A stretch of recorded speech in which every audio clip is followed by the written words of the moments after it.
see a larger pier on the horizon.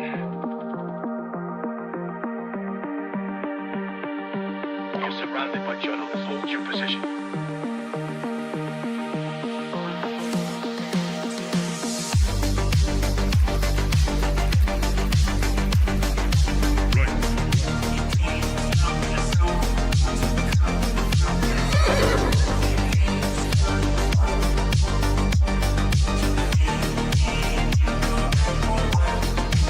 Misinformation.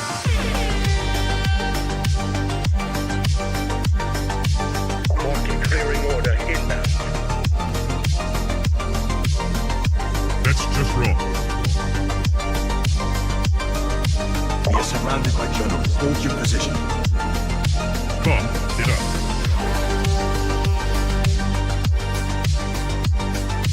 Trust the experts. 5 coding. We are experts. Founder mode. 5 coding. I see multiple journalists on the horizon. Stand by. Experts. UAV online. Glaze. Double glaze. Triple glaze. Double kill. 5 cooks.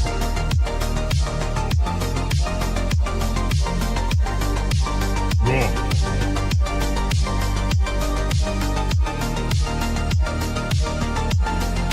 Pump is up. Glaze.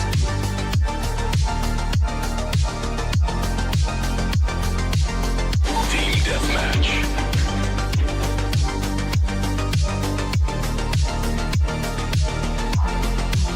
We are experts. Triple glaze. That's just wrong. Right.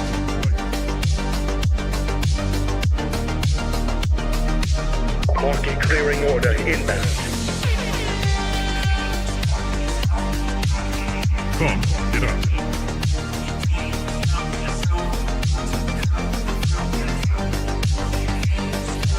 We are surrounded by journalists. Hold your position.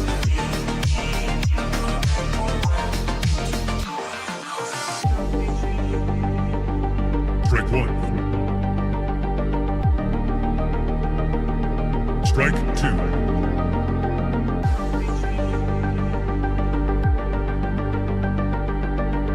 Activate Golden Retriever mode.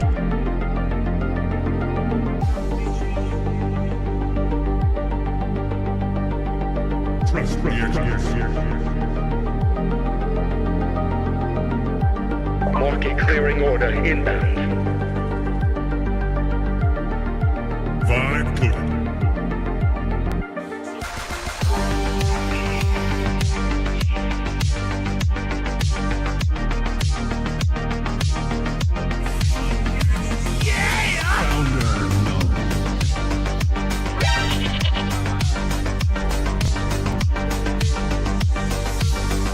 You're watching TBPN. Today's Tuesday, May 5th, 2026. We are live from the TBPN Ultradome, the Temple of Technology, the Fortress of Finance, the capital of capital.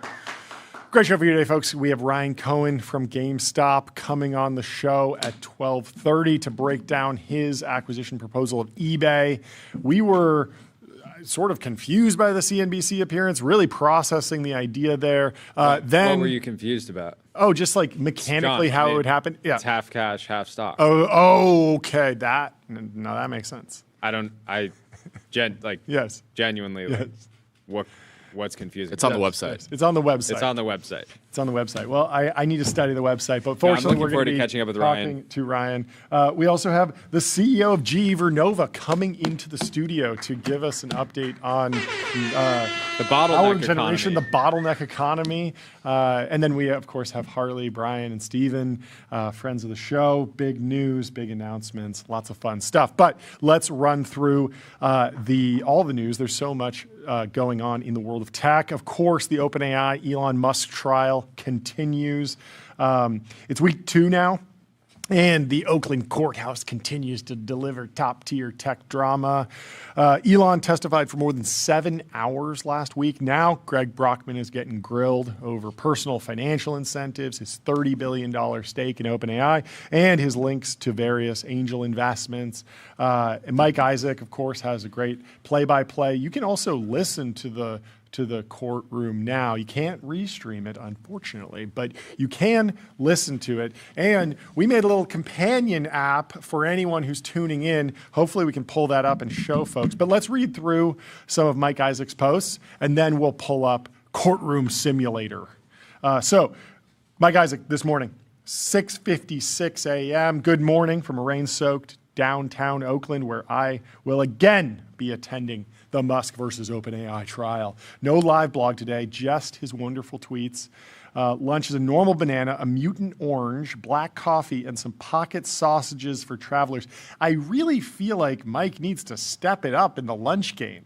Where's like a full sandwich? What about a Chipotle burrito or something? Like, you got to have some more substance. I'm looking at What about a 200 flop bowl? calories, a kava bowl with 200 grams of protein, something to get you through the day, Mike. I think you're fighting with one arm tied behind your back here, but we appreciate the work that you're doing. So he also is sporting a mild to moderate hangover because he drank 5 beers last night. I like it.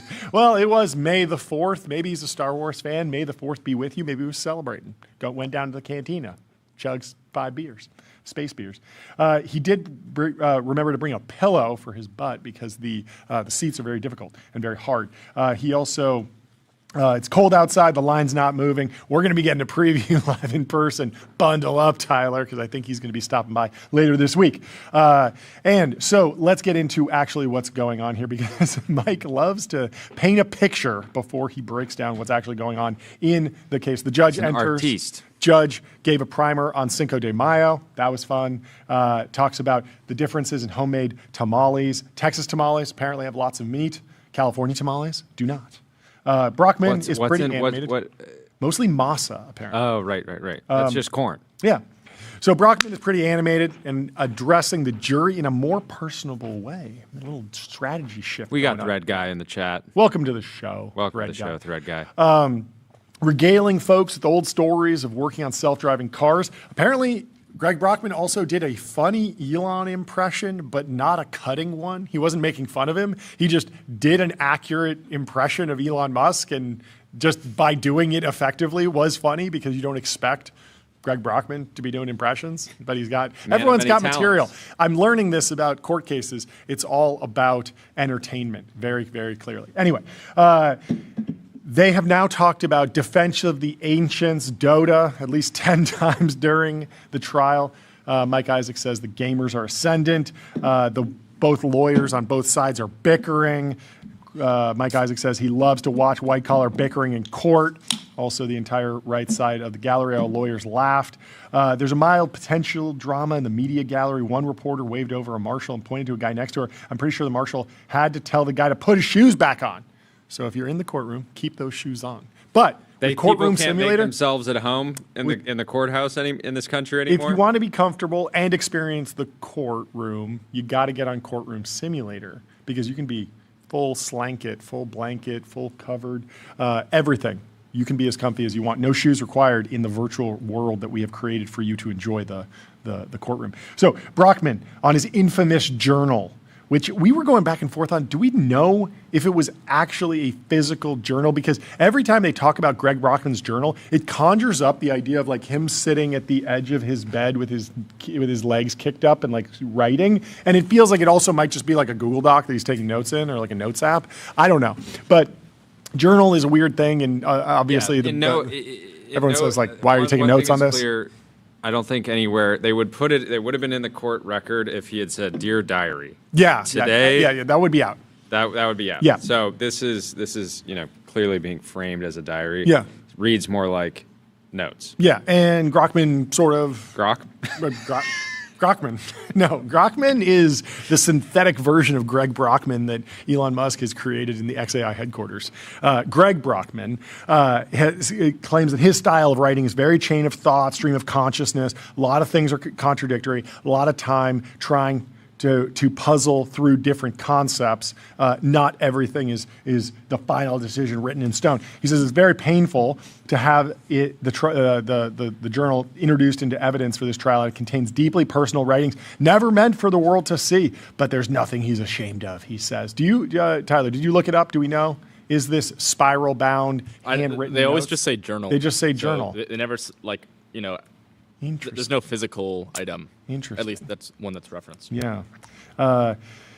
One day there's going to be a court case that hinges on a second brain, a notion mind map or something like that. That'll be dramatic. So Ilya Sutskever emailed Brockman in 2017 about equity structure proposed by Elon Musk, which would have potentially given Elon Musk majority control and tons of equity. And Ilya fires back. He says, Greg, will a Model 3 make you be willing to accept massively unfavorable terms? Because Elon had given them all free cars. Very nice, very cool. But Ilya's sort of saying, like, we got to put the free car, we got to compartmentalize the free car because there's something bigger at stake here, potentially the control of the most important technology in human history, potentially trillions of dollars, who knows? So Ilya is sort of resetting the conversation alongside Greg Brockman. There was a very dramatic moment of Brockman's testimony in which he describes a very tense standoff with him, Ilya, and Musk. This is what everyone's focused on today. This is the new bombshell. The conversation turned to equity, and something just shifted in him. This is a Greg Brockman quote. He was angry. You could sense it. At the end of the meeting, he sat quietly and silently. He said, I decline the proposed even split of equity, structure, and control. He stood up, stormed around this table. I actually thought he was going to hit me, says Brockman. And then Brockman says, Musk said, when are you going to be departing OpenAI? Brockman and Ilya, they said they weren't going to depart. And then Musk left. Wowie woo, writes Mike Isaac. A cutting Brockman testimony regarding Musk. Look, he knows rockets. He knows electric cars. He did not and does not know AI, and Ilya and I did not believe he would spend the time to get good at it. A lot of Brockman's testimony is underscoring how he feels Musk is not able to properly assess the capabilities of AI. He recounts one instance of him this is Elon, talking to a researcher who was doing an AI demo in which Musk berated the guy so intensely that the dude almost quit the field of AI. That is an aggressive response. I mean, this is almost. But quitting in protest is one thing. I didn't like the way my boss was talking to me. A little bit different to quit your entire industry. Very, very aggressive, very high stakes, yeah. And then Mike Isaac, of course, is chiming in with his progress on his lunch. He's already consumed 75% of it, and it's only 10:30, and he's already sleepy. So there's a lot more to cover here, but it's an interesting back and forth. Go check it out. Go follow Mike Isaac because he has the play-by-play.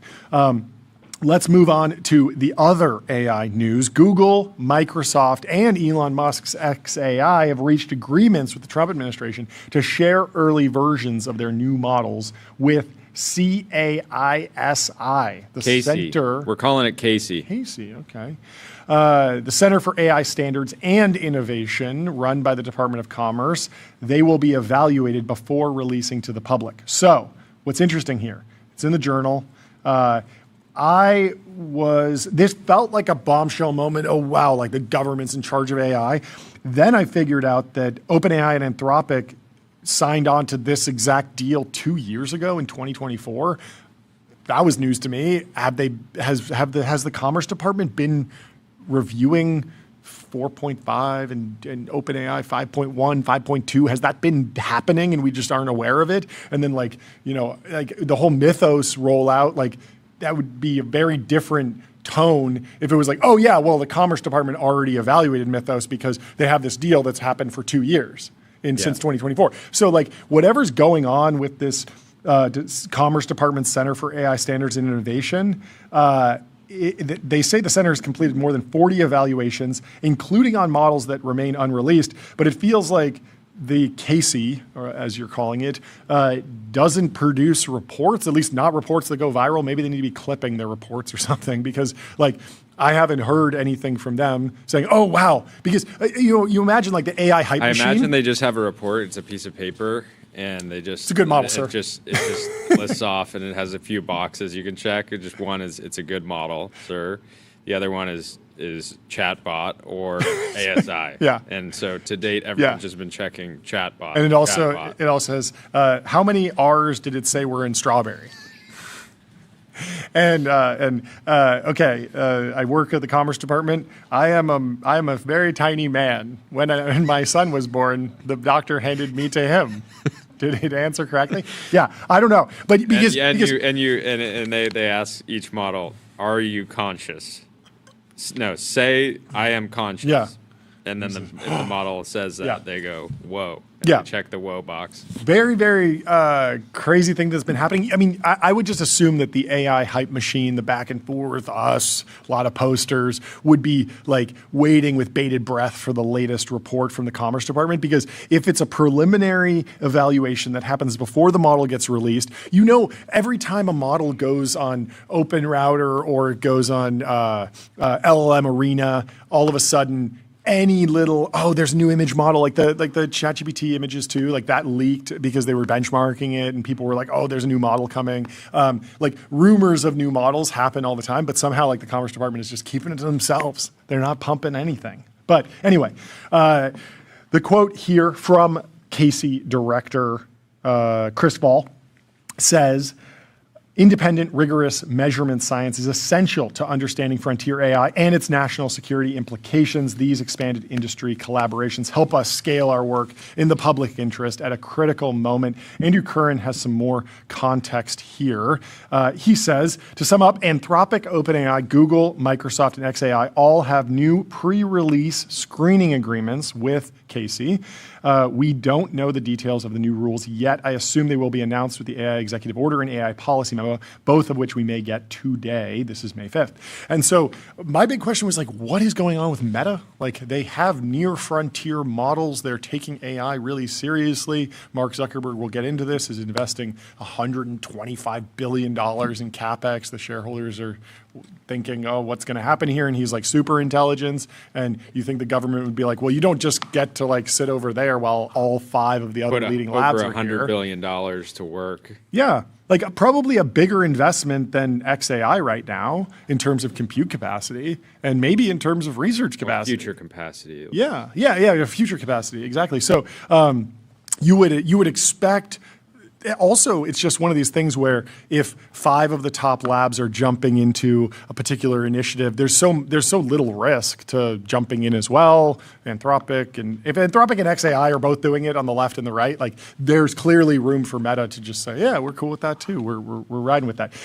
Not everyone's cool with it though. There is some major pushback, mostly from George Hotz over at Tiny Corp. We can pull up some of this. Let's go through Andrew Curran's take on what will happen here. So the EO will create a mixed group of tech CEOs and administration officials who will work out the rules for new release regulations. I see a lot of people calling this a win for Eliezer Yudkowsky's side, but even if the new rules are very strict, the Stop Pause group don't actually get what they want. This doesn't stop or even slow AI advancement, according to Andrew. It only slows the rate of public releases. Capabilities will be advancing at full speed. I don't know how true that is, because if you don't release the model at all, like you can't monetize it and then justify the next leg of CapEx. So I'm not 100% sure that this has no effect on the speed of AI progress, but I take Andrew's point. The labs will finish training the new models and then submit them for government approval. Given the government currently doesn't even want Anthropic to release Mythos, how long will the regulatory process take for something twice as powerful, 5 times as powerful, 10 times as powerful?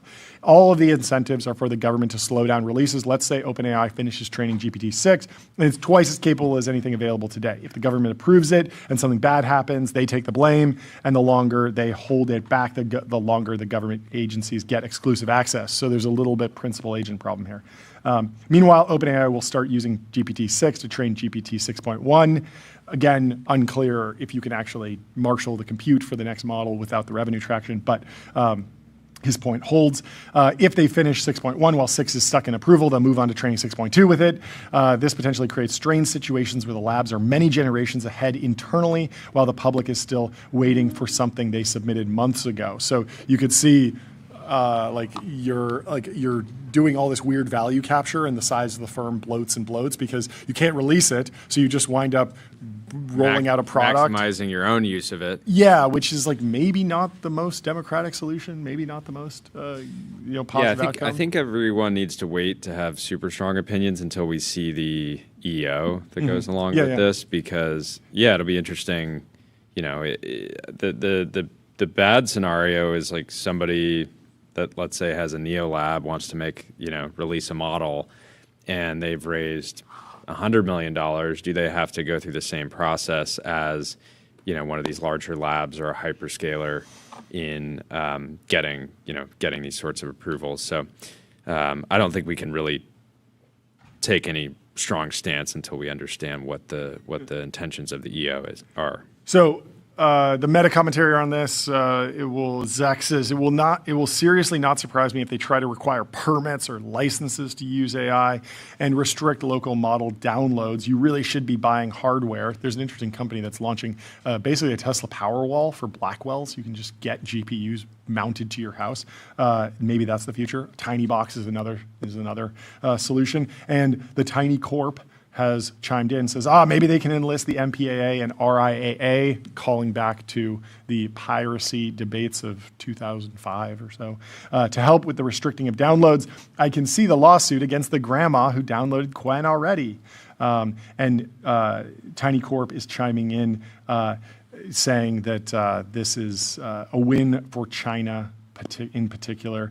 Remember the time they regulated crypto over 40 bits? No, that's too many bits for the people. They were losers then, and they'll be losers again. The difference this time is that it will cost them cultural influence to the Chinese.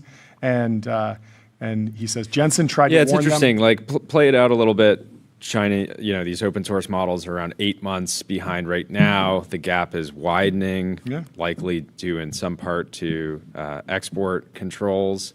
But if you enter a scenario where U.S. labs get kind of hung up and again have to keep these capabilities internally, but these Chinese open source models are just shipping as they're ready over and over and over and over, and then sort of compounding on the collective learnings. You can imagine that one scenario is helping them close that gap, at least close the gap between what's publicly available from the American labs and what's publicly available via Chinese open source, even if the lab's actual capabilities are much farther ahead, but they're just unable to release that. Right? And to be clear, I mean, these are two very different philosophies, but from my perspective, George Hotz has been advocating for no model gap. And in fact, the strongest models possible being fully open sourced, being fully available to everyone. He wants no authoritarian control. He has taken the anti-authoritarian stance on AI. Well, he wants all products to be free.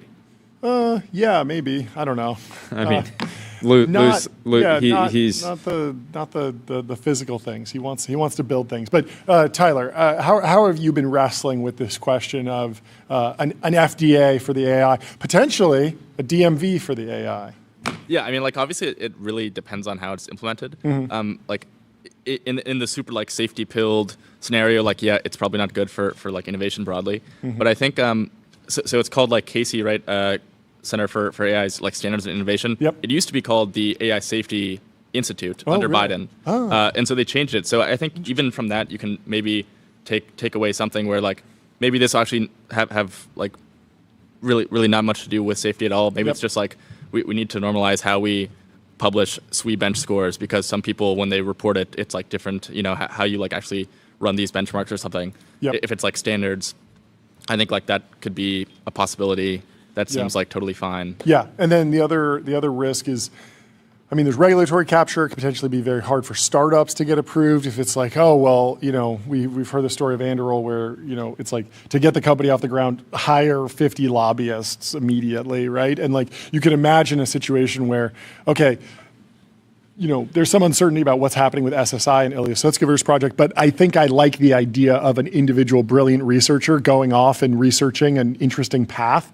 If all of a sudden it's like, oh, well, if you want to do a Neo lab, set up an office in DC, get your licenses, then you can start training, then you can make sure that you're approved and that you have the right deals in place, and you could wind up with a lot of not just regulatory capture, but also regulatory favoritism where whoever is in good with this particular administration gets their models approved faster, and you wind up with a lot of risky outcomes. Anyway, I believe we have Courtroom Simulator ready for a demo. If you're tuning in to the Elon Musk OpenAI trial, you're live streaming the audio in a different tab because we can't restream it for you.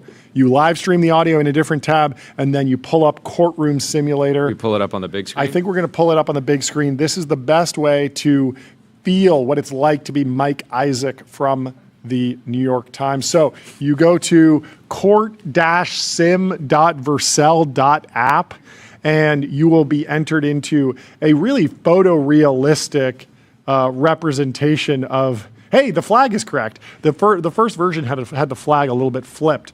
Let's go find Mike Isaac. I believe he's in the first row on the other side, on the right side of the court. There he is. Oh, Mike. Wow. Looking good. The Rat King. Graphics in video games have just gotten so good these days. It's really remarkable. And you can sit right next to him. His pillow that he sits on has not been modeled into the game yet, but that will be coming in a DLC. And in the sim, he already ate all of his food for the day, right? Yeah. We need to have a banana mechanic. You should be able to go and hand a banana. And can you can go into the court? That does not seem okay. I think the bailiff should come and arrest you if you wind up coming to the. Is that in the game? The soundboard. Yeah, there's place? soundboards. There's soundboard in the game. Okay, so there's Sam. Who's on the stand today? I think that was Elon. Okay, that's the judge, I believe, and I'm not sure who that is. But anyway, that's the judge. Well. This is Courtroom Simulator. You're welcome to go and play it at court-sim.vercel.app. You can engage with all the jury members and really get a feel for what it's like. Let's work on adding some more features here. I think you should be able to deliver some reinforcements to Mike Isaac. Startup. It's a lean startup over here. It's a V1. But we hope you have a fun time playing the simulation. It is court-sim.vercel.com, I think, or .app. Anyway, in other news, Brian Armstrong sent an email to all employees at Coinbase announcing layoffs. 14% of the workforce at Coinbase. Two forces are converging at the same time, he says, and Coinbase needs to be front-footed to respond to both.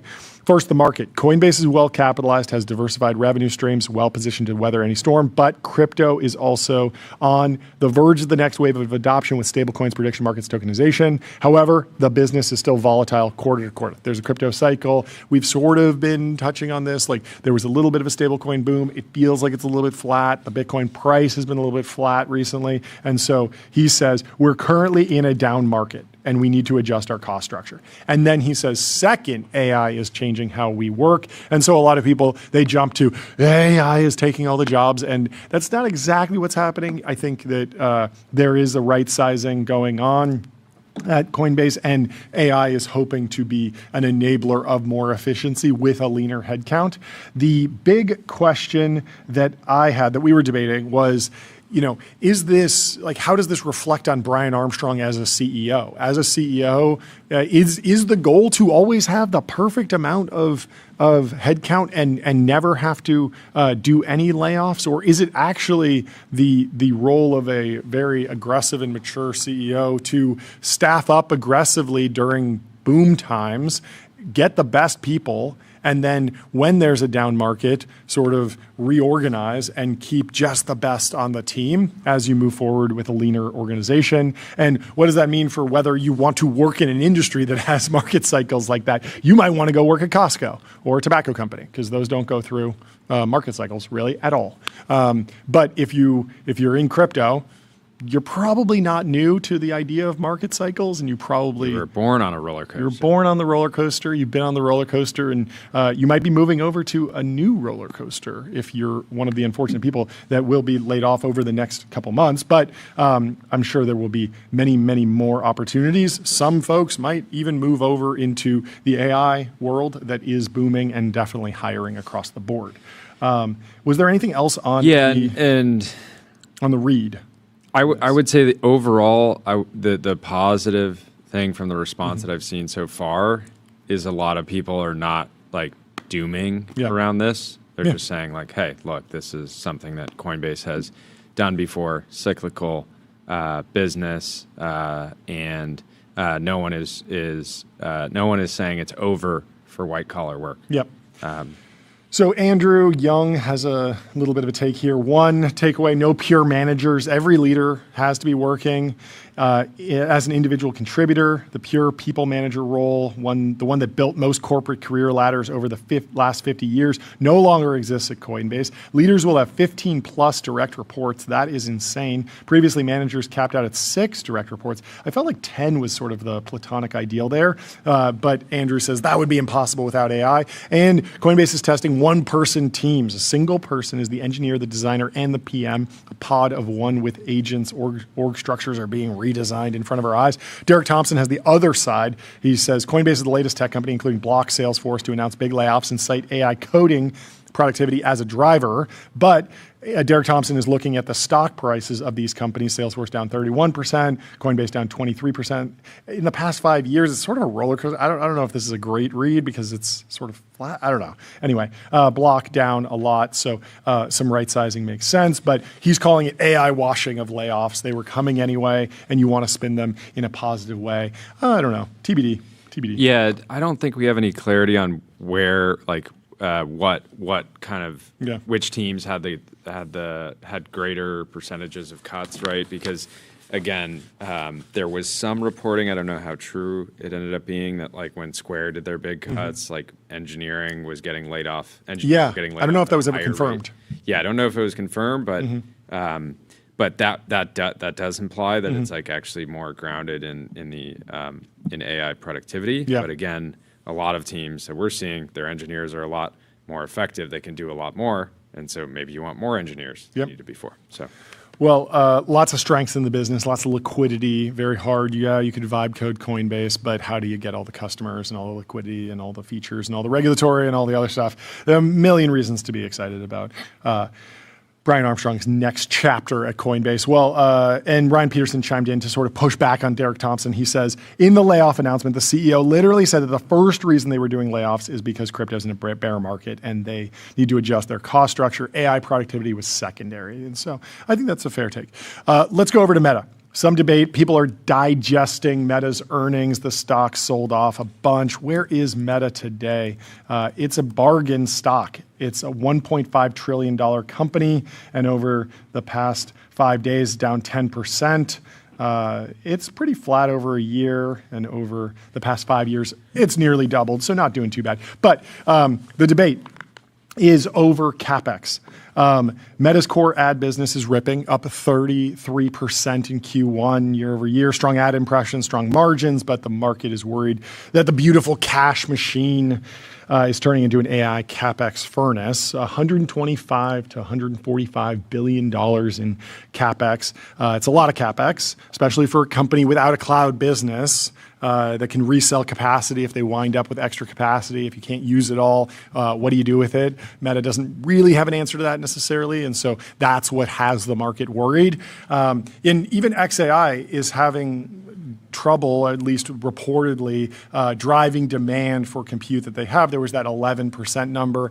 It seemed like that was a bit of an overstatement, but there's something to be said for when you have a near frontier but slightly lagging model, you need to find a solution to actually have offtake. And you might just not be able to spin up a cloud platform on day one. Elon took a different route, partnering with Cursor that has a ton of demand and is a front door to AI coding. And so that makes a reasonable amount of sense for the compute. Who's GPU rich, who's GPU poor? Let's match them up.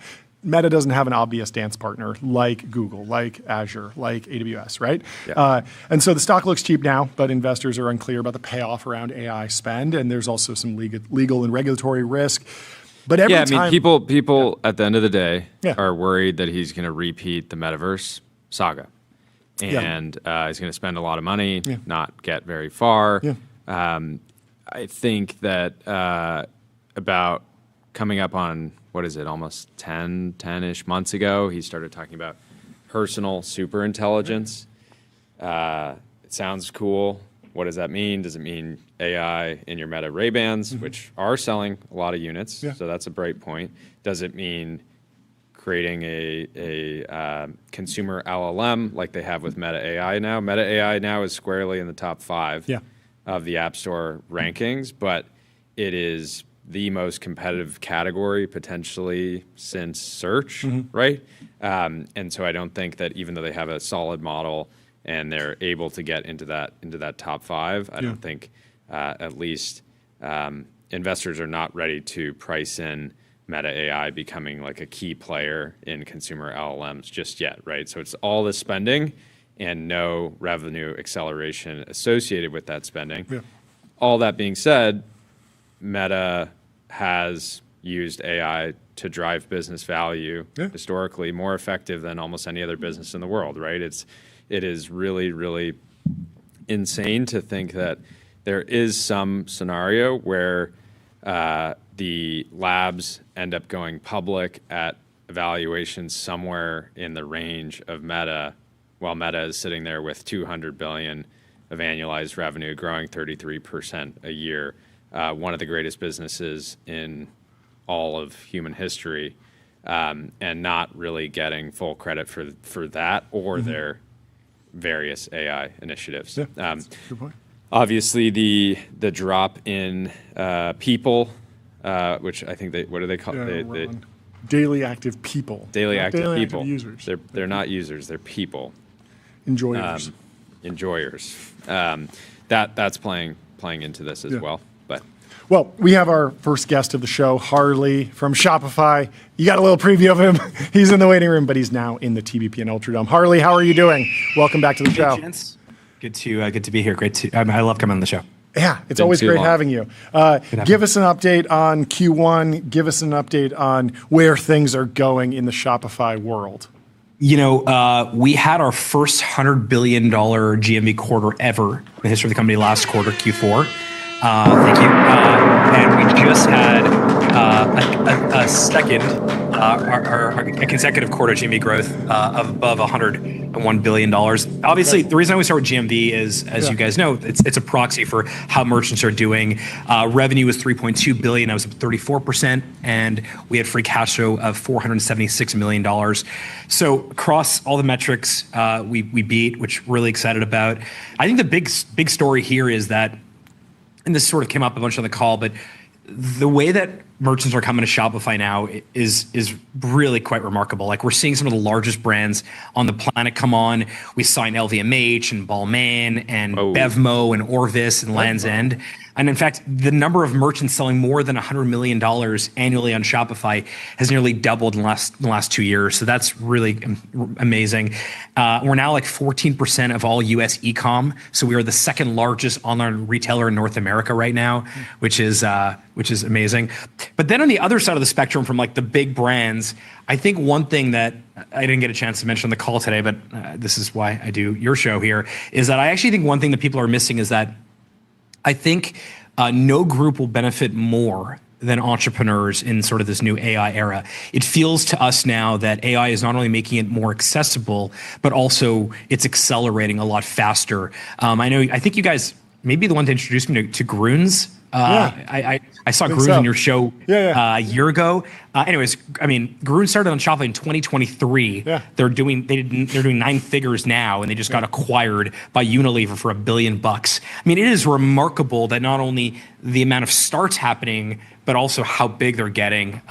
So I'm really, really proud of that. And of course, we talked a lot about the agentic stuff on the call, both the AI shopping, but also Shopify Sidekick and what we're doing for our merchants. So let's double click on that Bevmo Shopify use case or case study, because Bevmo was acquired by GoPuff, and Yes. GoPuff has an app for local delivery. How are they using Shopify? That's an interesting partnership that I wouldn't have expected. Bevmo actually has physical stores all Yeah, over exactly. the US. And so we're powering all their physical stores as well. The reason actually I really like Bevmo is because go back, like, this is my 43rd earnings call. If you go back to sort of the early days, you know, like right after the IPO 2015, merchants were coming to Shopify for one reason. It was small businesses coming for e-com. And then obviously some of the business got much bigger and we went into enterprise, and then eventually we added on things like point of sale and more recently agentic commerce.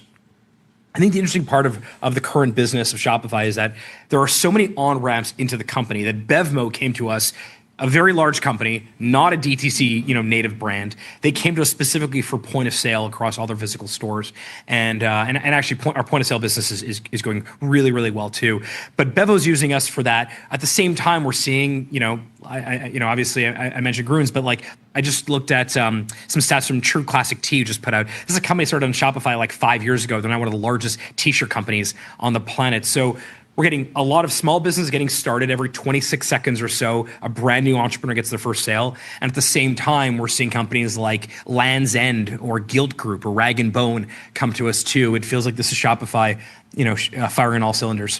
What are sorry.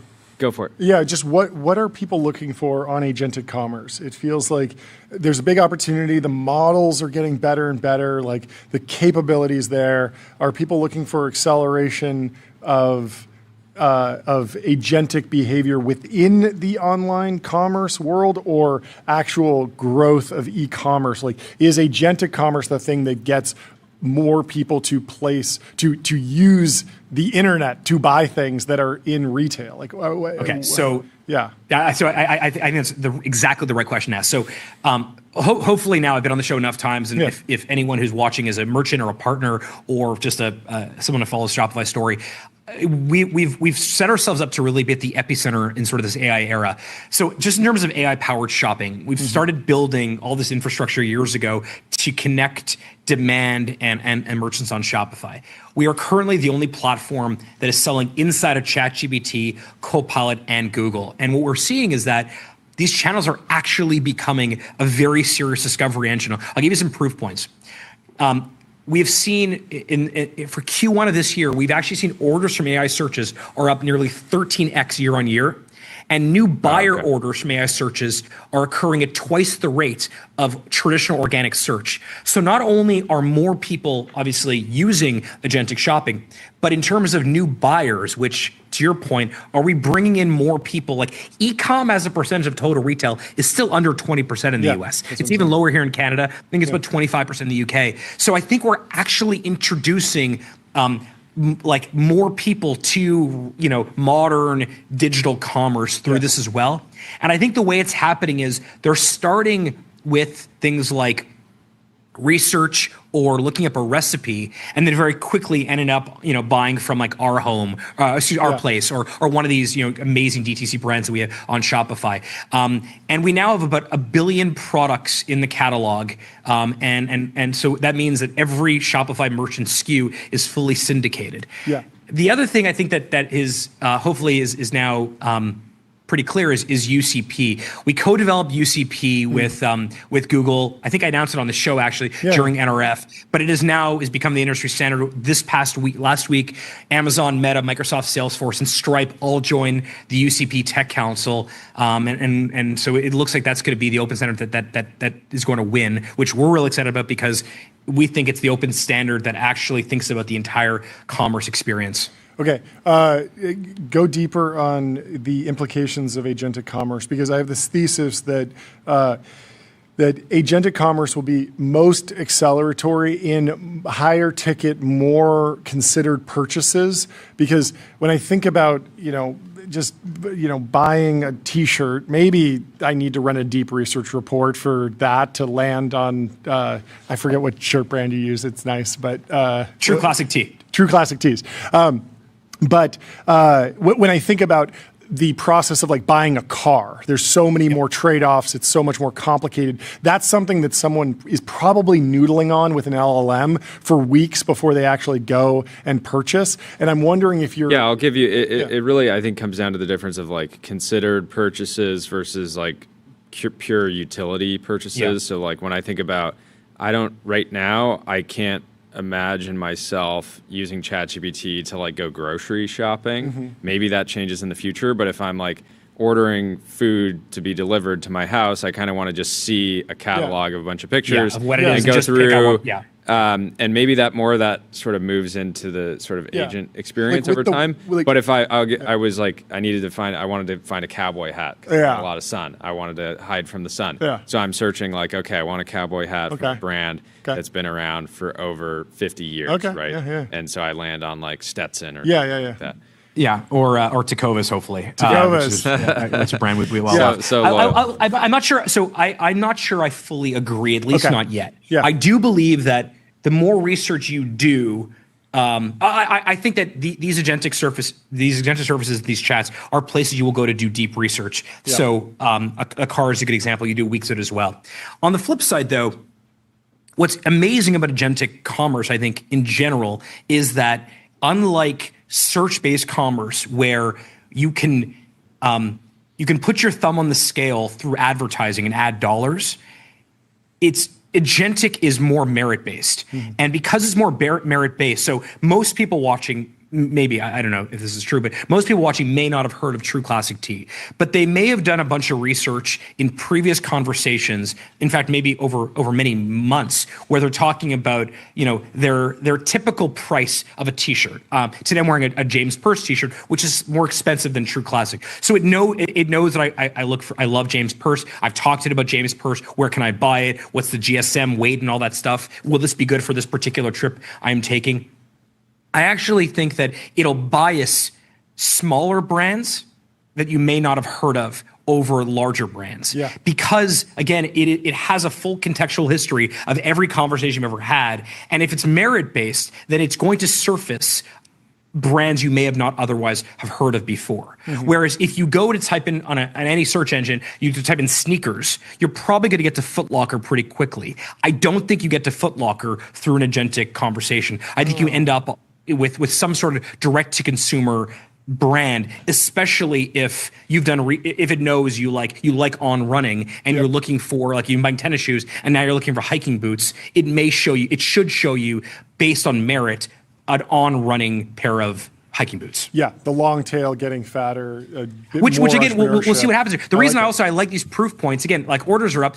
Traffic, though, if you look at just AI-driven traffic to Shopify stores, that has grown 8x year over year. So I don't want to be hand-wavy anymore about agentic. I think there's enough hand-waving happening around that. I think actually looking at, like, okay, how many people are coming? What is the search traffic like? How much is, what are the conversion rates looking like? I think right now, I think that is getting real. I also think that you probably saw some recent headlines, but, you saw ChatGPT has now moved into this in-app browser for their checkout, which is literally the Shopify checkout.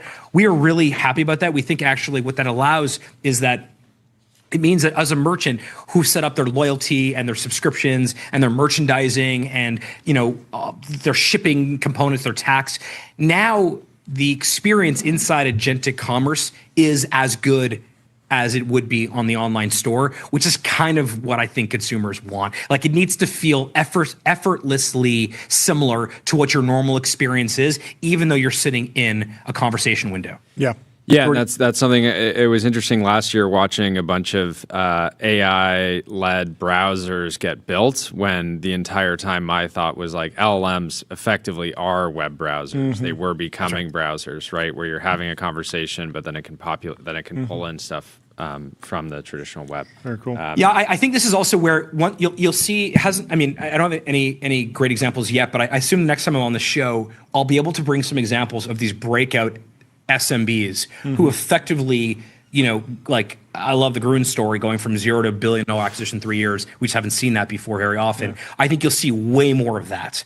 I also think what you'll end up with is you'll just have more people starting businesses that otherwise may have not. So the entry, like the barrier to entry is further down, and then their ability to scale is also going to be. We were talking to the Collison brothers about exactly that. They're seeing a ton more formation on Atlas. Yeah, I saw that crazy slide of I think it was Atlas. Yeah. Incorporation's like way up, and then that makes so much sense. It's gotten so easy, but it's not. I think the first phase is make it easy to get started. Yeah. I think where this really gets interesting is how many more brands exist that we love. The consumers love because they're able to scale much faster. Well, thank you so much for taking the time to come chat with us. Congrats on the progress and looking forward to Always the next one. Always great to see you. We'll talk to you soon. See you guys soon. See you next quarter. Goodbye. Up next, we have the CEO of GE Vernova, Scott Strazik.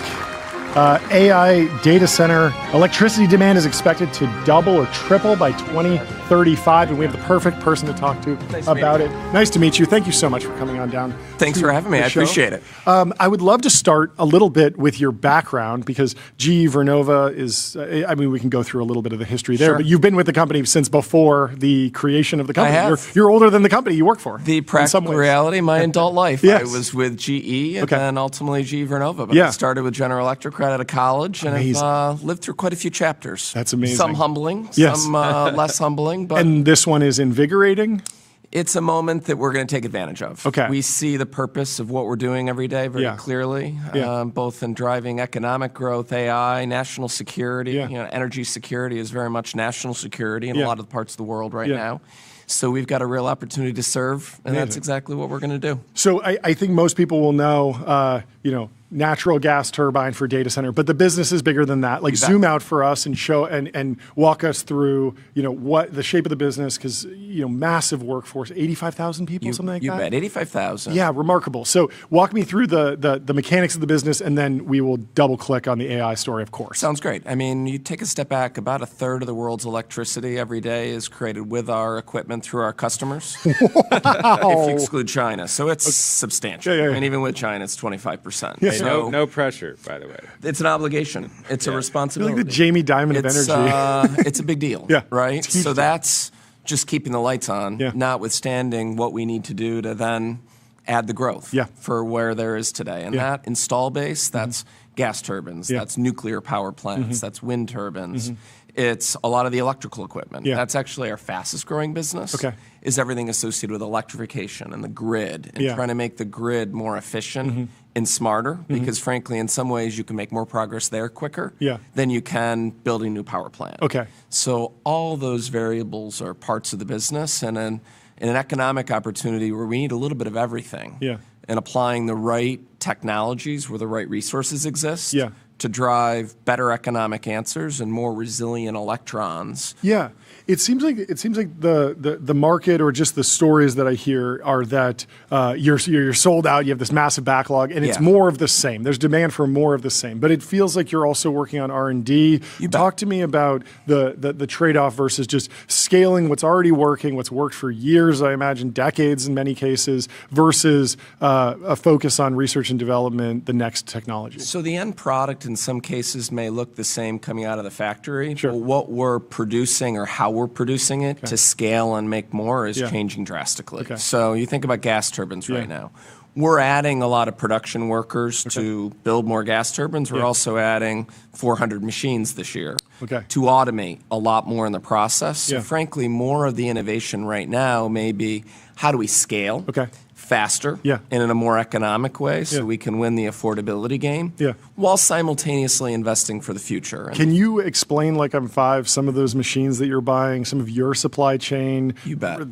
People know 3D printers or CNC machines or different, you just hammer it out yourself or whatever. But I imagine it's very complicated. What does your supply chain look like? big castings, big forgings that we get inside the factory that need to machine down to the right, put the right material sciences, the right coatings. When you think about a gas turbine, it's got to be very heat resistant because it's a fire that really is spinning inside that gas turbine to create the electrical power ultimately. Yeah. On the demand side, I have been hearing about the absolute knockout, drag-out fight for energy. Yes. And in many cases, I don't know if it's relevant to you, but in many cases we've heard about folks involved in the AI build-out putting in orders for more than they need and then sort of dialing it back because they know that certain things won't get permitted, certain things will get delayed. Does that happen to you? Are your customers coming to you and saying that they need twice what you think they need and there's this like battle of back and forth? I wouldn't say so. What I see happening more frequently is many of our customers are developing a number of projects, acknowledging that not all those sites are going to be chosen. And the actual supply is a little bit liquid and they can move it around. And that's more what's happening. Okay. So sometimes we'll see press releases on leases canceled or sites that customers walk away from. Yeah. That's typical development, really. Sure. What's really happening is our customers are buying at a realization rate, knowing they're only going to ultimately develop a certain proportion of those sites.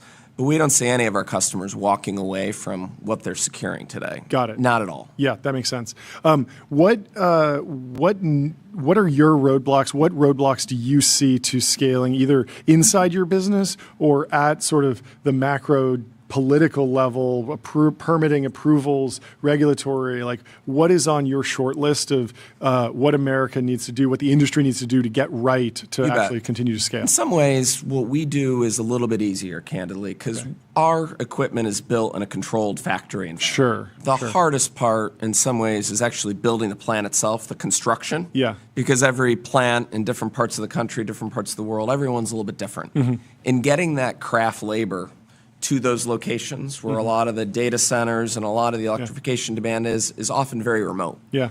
And that is going to take us some time. So for me, every gas turbine, wind turbine that I build, I'm using the same workforce every day. Yeah. Same people coming in Monday through Friday. Yeah. We can meet the moment from an equipment demand perspective. Yeah. But we need out in the field for those plants to be built so they're ready for our pedestals when they come out of the factory. Getting that orchestra right, that the site is ready when our equipment is ready, is going to be a challenge. And we're going to have to keep investing in craft labor in these locations to do the build. What does investing in craft labor look like? I mean, we've heard about reskilling, retraining, trade schools.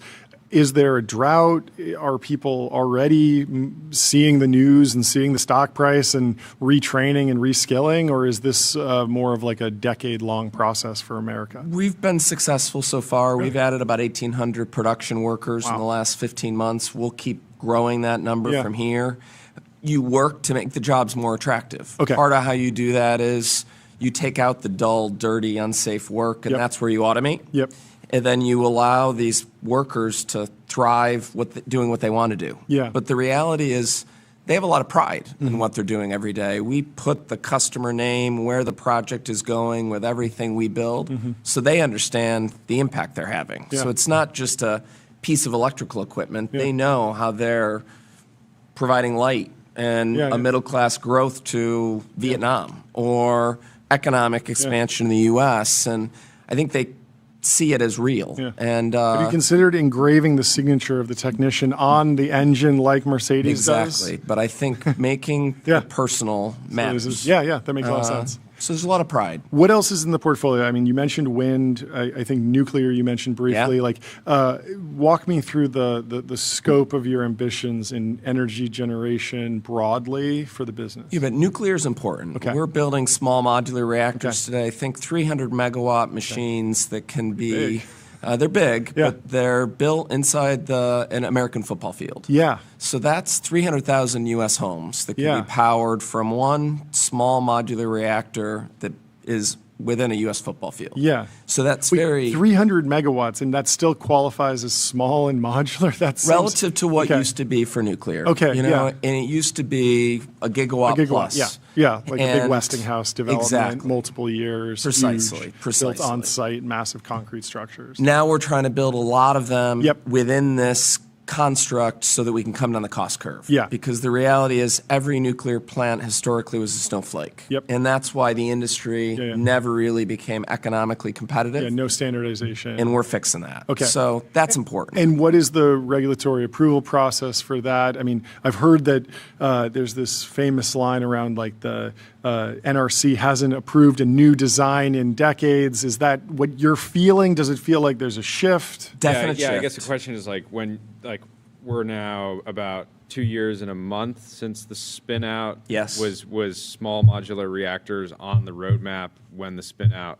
occurred? Definitely. And then the opportunities got more compelling from a regulatory standpoint since then? Yeah, we're in construction on the first plant right now. It's in Canada, outside of Toronto. We will get NRC approval for the first plant in the U.S., I think, this summer. Cool. We'll be in construction, and we've committed to the administration that as soon as we get the approval, we'll be ready to work on day one. And then from when we start construction, it's about a 4-year cycle from the beginning to getting to commissioning. So this can start to happen, and that's where the comparison to the large block, it's more of a 10-year construction cycle. That's a long time to wait for new electrons. But even if you want 1.2 gigawatts, the beauty of the small modular reactors is you can do them in blocks. And every 2 years, after you get the first one built, add 300 megawatts, which also then meets a lot of our customer expectations to grow with the electrons.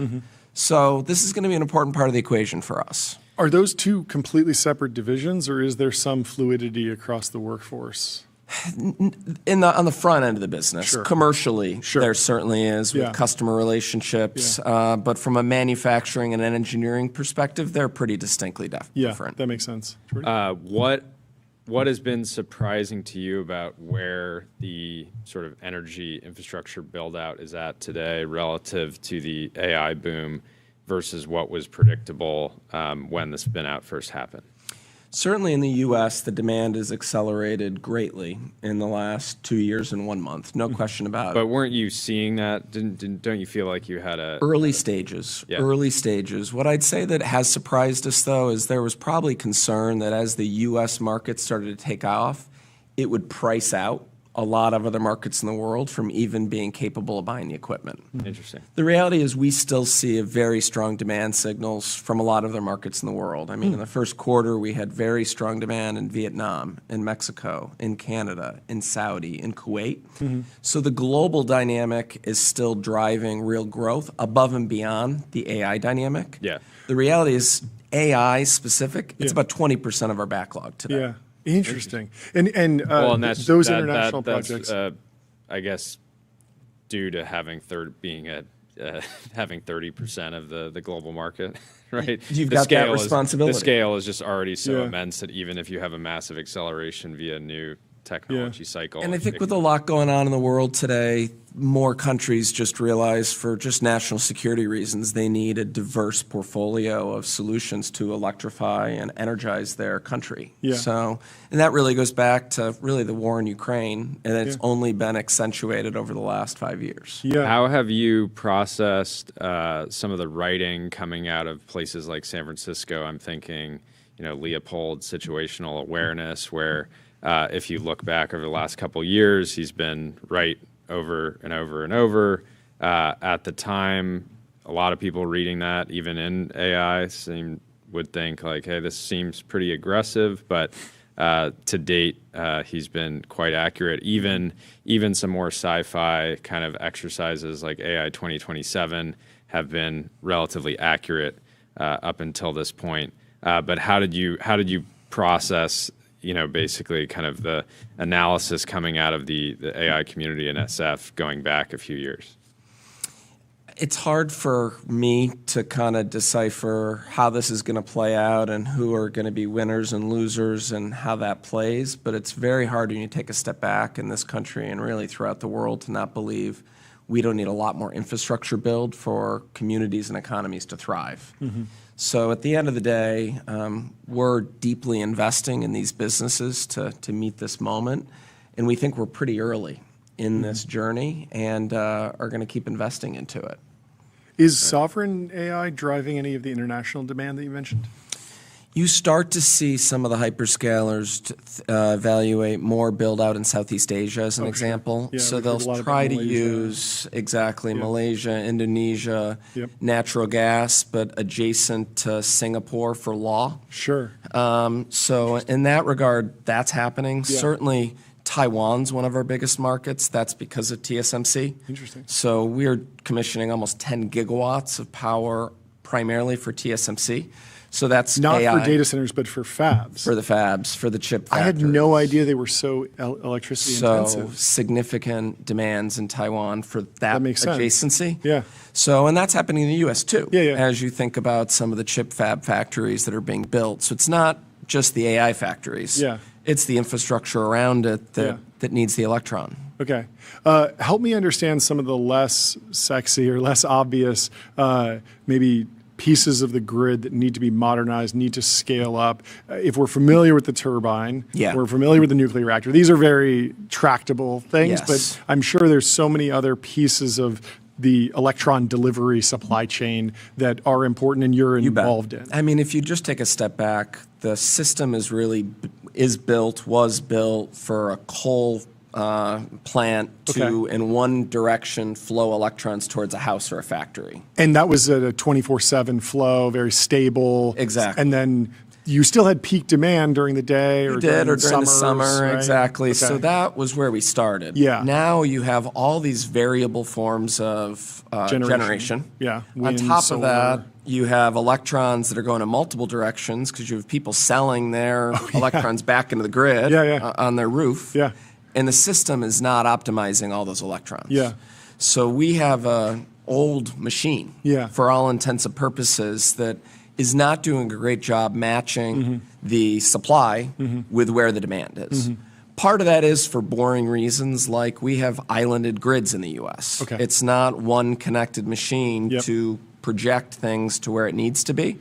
Is that possible? Yes. Given the geographic diversity and like how spread out the United States is, is it possible that I could sell electrons in California and it could wind up in New York? Certainly in the loss? 48 states for sure. Really? I mean, there's no reason we shouldn't be able to build a meshed grid that works. Today we don't have that. Sure. Now, I think in this regard, the federal government's pushing hard on historical precedent. To try to drive efficiency because that's a faster way to incremental electrons in some way than simply building more plants. We're working on that. Part of that is making new connections that bring islands together. Part of it is also, and this is frankly the harder part, different regulatory structures and market practices to allow different players to get paid in that. And that is sometimes harder. But we're working our way through that. Talk about nuclear timelines. We've seen a bunch of announcements from hyperscalers. It feels like 2030, 2032. You see 2035. Even stepping aside from your business, just broadly, I think a lot of us tracked Vodal. That took decades. When do you think we'll be getting new electrons from a new nuclear plant in America? You bet. I mean, I start with the fact that we've got about 56 existing plants in the U.S. that can add 5 gigawatts of power by uprating what's already running. That can happen this decade. And that counts, And that'll real. happen soon. So that's the first step. Sure. New incremental plants. 2032, 2031, that's about right. But then we can scale. And in the next decade, this can become a much more meaningful part of the equation for the country and the world. Okay. Yeah, that makes sense. Is that going to be deeply CapEx intensive at some point once that 2032? There's a rationalization, a realization that it's working, but in order to 10x, 100x the nuclear production, there's going to be some sort of CapEx boom and a delay in the investment before it gets recouped and starts generating electricity? Nuclear is definitely CapEx heavy, but then it lasts forever. So the life cycle cost of nuclear can be very compelling, but there is a significant upfront cost. Talk about some of the other initiatives that are happening broadly around electrification and just grid reliability. We've talked to companies that are doing home batteries to try and release some of there's the Tesla Powerwall, there's Base Energy, there's a few other companies that are working in that space. Are there any other sort of near term, between now and 2032, steps that you think America or the grid should be taking to just modernize and create more efficiency and more electrical abundance? I do think in most applications you're going to continue to see storage grow in the system. We historically think about storage primarily with solar. Yeah. The reality is storage is going to start to be attached to many power generation sources to create more optionality for us. Yeah. And that's a good thing. Yeah. And that attached with software can ensure that we get more of the electrons where it's needed. Yeah. You mentioned solar. What is the bull case for an American solar dominant industry? It feels like China is very cost competitive. Yeah. There's discussions of, hey, if they're cheap, maybe we should just buy them all and install them. We have a friend who has that take. There's other folks who are more on the tariff and let's, put some barriers in place to give our indigenous industries a chance. Yeah. Where do you fall on what it takes to roll out, I guess, as much solar as we need? Yeah, I'd say stationary equipment, solar panels or batteries, China's ahead by a lot. Where they struggle still to a larger extent is with rotating equipment that requires another level of material sciences. That means tracking the sun? Well, no, outside of solar. Okay, so outside I'm of solar. shifting like and turbines. making the comparison Got it. Okay. to a turbine, a wind turbine, although they're competitive there, nuclear. Yeah. It requires another level of heat-resistant technology that we still have quite a lead on. That's great. But on the stationary equipment like a solar panel or storage, it's going to be tough. Yeah. The investments that have been made in those factories to automate and the CapEx required, that is a challenge. Yeah. But the reality is the country has a lot more resources than China has. Sure. We have very inexpensive gas. Yeah. We have a much more advanced nuclear industry here. We have plenty of land that has good wind and solar to take advantage of in a grid that we can do more with that already exists versus having to create it from scratch. So we have a lot going for us. But in this regard, we do need to build in a different way going forward than the way we have the last 25 years, albeit there wasn't a lot of electricity demand growth the prior 25 years. Yeah. Yeah, that makes sense. Jordan? Lots of Silicon Valley companies today building in energy. How are you thinking about M&A over the long term? I think a lot of these teams are very talented. Many of them will probably create interesting innovations, but a lot of them won't necessarily get to real scale and maybe be a standalone public company, let's say, but could be an interesting tuck-in for a platform like GEV. How are you thinking about M&A? Are you meeting these companies? Do you ever invest in them? It's a big part of our future. I mean, we try to lean into the ventures game more and more, but we want to be thought of as a partner that these companies come to. Yeah. Because we do know how to industrialize things at scale. We have very strong relationships with the end customers. And part of why I appreciate opportunities to come and talk with you guys is that's the company we want to be seen as a partner of choice whenever they choose that. It doesn't have to be M&A and an acquisition. It can be an alliance in different ways because it's going to take many different partnerships and many different structures for us collectively as a country to meet the moment. Vernova also doesn't have all the answers. There's a lot of stuff we know how to do, but there's a lot in this ecosystem that we've got to get better at, which is why, to some extent, one of the big pluses for us right now is as our customers have shifted more to Silicon Valley, and it's about 20% of our backlog today, they're making us better because they think about innovation differently, risk and reward a little bit differently. And timelines, maybe. Timelines for sure. Timelines for sure. And I think that's good for everybody. And Totally. Totally. It's good. Yeah, right now there's maybe, everyone's frustrated because they want it now. But at the same time, just increasing that innovation cycle will be better for everyone in the long run. Did you feel like you went through a culture reset process during the spin out? What did you take from GE versus what did you try to build from the ground up? The fact that I had been there, have been 25 years, it's because I always liked the ambition of the company and I always loved the people. at the same time, we always didn't perform as well as we could have, which really comes back to focus. And the beauty of the spin out is it got us focused on one purpose every day. Yeah. We weren't competing with a healthcare business or an aircraft engine business for capital. Yeah. Our board wasn't diversified to solve many problems. We're here to lead in expanding the electric power system and ultimately decarbonizing the world in the process. And I think that focus, as much as anything, is also helping us attract another level of talent. Totally. Because I think a lot of young people see climate change as an example, one of their generation's biggest challenges. And there's no confusion that Vernova can be a company that can move that needle at scale. So it's helping us just perform better with focus. It's also helping us attract another level of talent and create our own culture while still protecting for the ambition and what was a great people culture. But we were a big company inside GE, and sometimes too many goals or no goals at all.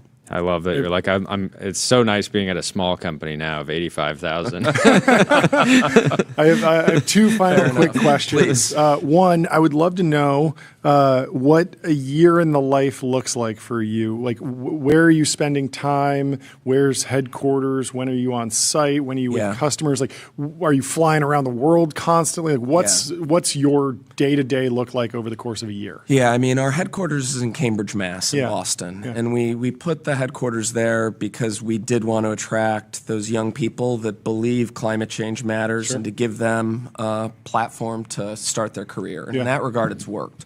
All that said, I'm not there much. Yeah. You know, I've spent 10 weeks so far this year outside the U.S. Wow. That's a lot in May. But the reality is this is a unique moment. Yep. There's a lot of complexity from a geopolitical perspective where governments are very engaged on power generation build out. Yeah. So you have to show up and have those adult conversations in person. Sure. So this year has been very heavy international travel. Sure. I'm on the West Coast multiple times a month. Yeah. That's a given. Admittedly more in Northern California and Seattle than LA. But right now, we need to be consistently co-creating with our customers because they're learning every day what they really need. Yeah. And this has shifted from what it once was of buying a power purchase agreement and then just getting the electrons to asking us not just for an electron, but to build an integrated system that allows them to run their end application the way that they want. And frankly, every customer has somewhat different strategies for what they want if it's AI, for what that AI factory needs to do. We need to co-create with them if we're going to serve them. So we're showing up, and I need to show up. And then last question. It seems like an incredibly AGI-proof company or beneficiary, and there's business is huge and diversified. What does it take to get a job at GE Vernova today? Humility. Intellectual interest, and a real belief in the purpose. We are a company that's hiring a lot of people right now. Take our neighbors at MIT. We've got 69 kids starting with us in July. You took the whole class. That's a lot. Practically. 69. That's because tons. We need to complement those production workers with young engineers that get excited about building something. And that's one of the things we're excited about. I think sometimes we talk so much on the risks of job loss through AI. Of course. We're going to build a lot of cool stuff and be proud of it. And that takes a combination of a lot of different types of people. And we want them to be with Vernova. That's amazing. Do the hyperscaler CEOs wine and dine you? No. No? There's that apocryphal story about, what was it, Larry Ellison and Elon Musk begging Jensen for GPUs, and it's hotly debated. Are people debate? They're not begging you yet? We're working hard to serve them every day. That's and showing up with as much humility as we can and working to meet this moment. That's great. That's great. Well, thank you so much, Scott. Thanks for the time. Thanks for having me. To meet you. I appreciate it. Great. This is fantastic. Our next guest is already in the waiting room. We have Brian Elliott from Blitzy. He is the CEO with a huge fundraising announcement coming in to the TBPN Ultra Dome. Let's bring in Brian. How are you doing? Here we go. Hey, guys. How are you? Quick transition. Thank you so much for taking the time. Please, great to meet you. This is the first time on the show. Introduce yourself and the company. Yeah, so Blitzy, we're announcing the $200 million financing at a $1.4 billion valuation today. So we're in... Nice. Thanks, guys. Appreciate the love. So we're an autonomous software development platform specifically designed for complex enterprise use cases. So we serve banks, insurance companies, anyone with huge amounts of code, and we do autonomous work, meaning the system will run for days to weeks autonomously, recursively improving the code using all of the foundational models together, and OpenAI, Gemini, and Anthropic's models. Yeah, it's fascinating. So what is the go-to-market motion for you? I mean, you're focused on the biggest companies. Do you have, tell me about the shape of your sales force, what the process is like to actually deliver value, because I imagine that a lot of times you're going up against the build versus buy question, almost should we just build something like this internally? Should we just use the tools directly, the models directly? But you clearly have a fantastic value proposition because you've seen a lot of traction. Yeah, so we go in direct, right? It's very much like a Palantir-like motion. Yeah. And so we're going to go in direct. We're going to show you quickly. We're going to reverse engineer your code base, oftentimes 30, 50 million lines of code. And we're going to do all that within 48 hours of installing Blitzy. Or else. So we get the wow. Sounds like a threat. That's but yeah, no, I mean, obviously that's valuable. I mean, that's the case with all these coding agents is the first thing is understanding what actually is the business problem, what's actually going on. How are you confronting the diffusion question broadly? There are so many systems that feel like complete code. Oh, it's the beautiful, end-to-end engineered system. And then you realize that, oh, wait, actually, if this person doesn't fill out this form at this time, the whole system grinds to a halt because that's just the way this organization was designed years ago. Yeah. So these are the complex use cases that Blitzy is designed for. So we designed this for the messy brownfield legacy code base where the system is going to come in, it's going to create a knowledge graph, and we're building and running the application, right? And so inside of a VM, we are building and running the application, looking at what's going on, and then we've invented a proprietary way to store and then have agents be able to traverse a graph, understand what's going on, and then build large amounts of work on top of it. How did you talk about the category overall during your fundraise? It is, every single day there's a new company in this space, and everything we've seen so far is that there's just such overwhelming demand that almost every company is doing well, and almost every company would have been seen as best in class if it was in another category, based on their growth a few years ago. But how are you talking about the category? How do you see it evolving when everyone kind of wants to do everything, at least in the fullness of time? So I'm curious how you pitched it.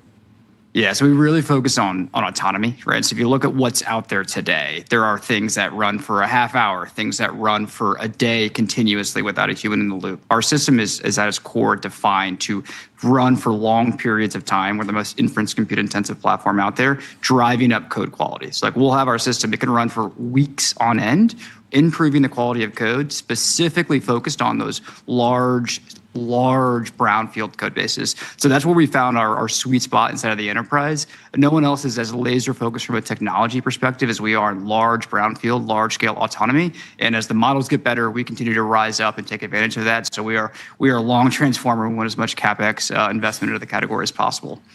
From other people. Yeah. Whenever we're throwing models. It's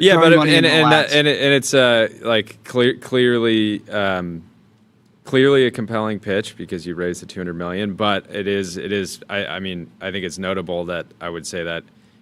Would you say that is quite a similar pitch to many of the other companies in the space, or are they saying they're focused on autonomy, but they're really not, and it's more point solutions or models or the world has looked at being able to have a system run continuously for a day as autonomy, right? And what we've done is we've redefined that to weeks at a time, right? Doing hundreds of thousands or millions of lines of code that have been end-to-end tested ahead of it getting back to the human. So we've set a new benchmark for what's possible against these large-scale code bases. We're basically setting the frontier for autonomous software development.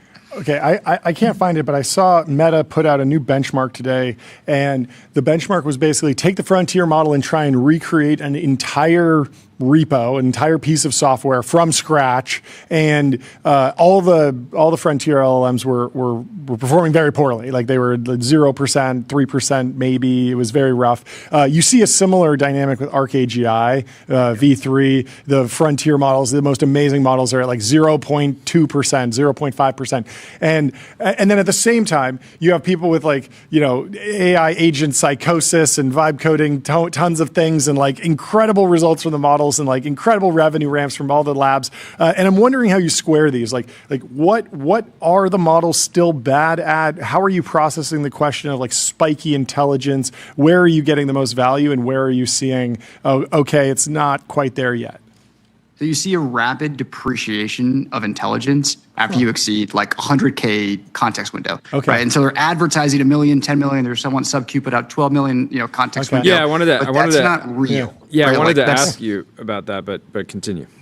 Yeah, they're using sparse attention beyond that point, right? And so you can kind of get it right sometimes. The academics will call this context pressure. And so what's important is that you limit the LLM's ability to look within its effective context window just in time, every time, to do the right amount of work. So as the code bases scale, like you see results depreciate pretty dramatically, right? And so you have to be able to have a system level approach, not just throw a model at it with a slightly larger advertised context window to solve these large scale problems. And so that means like orchestrators and like teams of agents. Like there's one agent on this 100K token chunk of code, and it's very good at that, and then it's coordinating with another agent. Is that the solution? Yeah, but code is relational, not serial, right? Yeah. And so like you can't just say the serial 100K token, which is like 10,000 lines of code, but you have to cut it in half to account for prompts and tools, right? So now we're talking about a minuscule view, but the entire relational aspect of, well, it's something way over here in this service that's actually relationally relevant to what's going on just in time. So you have to be able to understand, you have to create an ability to understand code, which people used to do with language-specific, version-specific ASTs. We've invented a language-agnostic, version-agnostic way to understand code. Well, congratulations on the round. Congratulations on the progress. Yeah, great to meet you. Keep on blitzing. We'll talk to you soon. Sounds good, guys. Great to meet you. Have a good one. Cheers. Goodbye. Up next, we have Steven Balaban from Lambda, co-founder, and the new CEO, Michelle, from Lambda, in the waiting room. Welcome to the show. How are you guys doing? Wow, look at this setup. Look at this setup. Suited up. Suited up. Suited up. Okay, reintroduce yourself, Steven. Introduce yourself, Michelle, with the purple tie. We're very excited for today. John and Jordy, so good to be back. Thank you so much, and congratulations. It's been a while since we've seen each other, and so much has happened in your world, too long. I'm Steven Balaban. I'm the co-founder and founding CEO, but now Chief Technology Officer, CTO. Yeah. There we go. We've welcomed on Michelle Combs as our new Chief Executive Officer. And I'm passing the baton after 14 years. This really feels like we're putting a new quarterback in. This feels like proper TBPN Sports Center. I love it. And this, it was such an awesome opportunity to this is the first thing that we're doing right after announcing it to the company and to the world. I love it. I think that one thing you guys are going to really like here. So Michelle has obviously a very, very long history in telecommunication infrastructure, whether it's being the former CEO of Sprint, former CEO of SoftBank International, associated with and on the with the McLaren team, also on the board of Philip Morris. No way. There we go. Oversaw the acquisition of Swedish Match. I understand that I have some competitors. Yes. So maybe Get we should outta here. speak about the outside of it. Yeah, we should. So it's not Zine. What is it? I don't know what This you're is saying. Lucy. This is the company I started before the show. Oh, I know. That's why. The tagline we have now is, look, there's telecommunication infrastructure, racing infrastructure, nicotine infrastructure, and AI infrastructure. It all and comes these are together. It all makes sense. Four How deep does it ingredients go? to a flourishing civilization. I think you're right. We're really excited to have Michelle on board, and it's an honor to be able to do this as a founder, to be able to bring on somebody with such experience. Yeah, this incredible. Is very excited to be there. I guess I would never have been invited without you, Steven. So thanks to you, I am a cool guy. I'm on this nice show. So I really love it. So we just announced it to our employees a little while ago. Very, very excited. Fascinating industry, amazing company, amazing founder that I have discovered in the past 2 months. And I guess that we are going to have a lot of fun in order to build the next step of this company and continue our leadership in this industry. So I love it, and that's really exciting. Huge industry, huge growth rates, hugely successful company thus far. What is the major goal? What are the KPIs? How do you manage a company like this over the next year, over the next decade? When the GPUs are on fire. Well, I guess that's the name of the game is skill. Skill, it's what matters. So Steven and team have built an amazing platform in the past few years, and we can really start from this foundation and turbo boost the growth. So I'm really coming in order to help Steve to unlock the growth of this company. Sky has no limit, so we know that. So it's just about skill in terms of capital formation.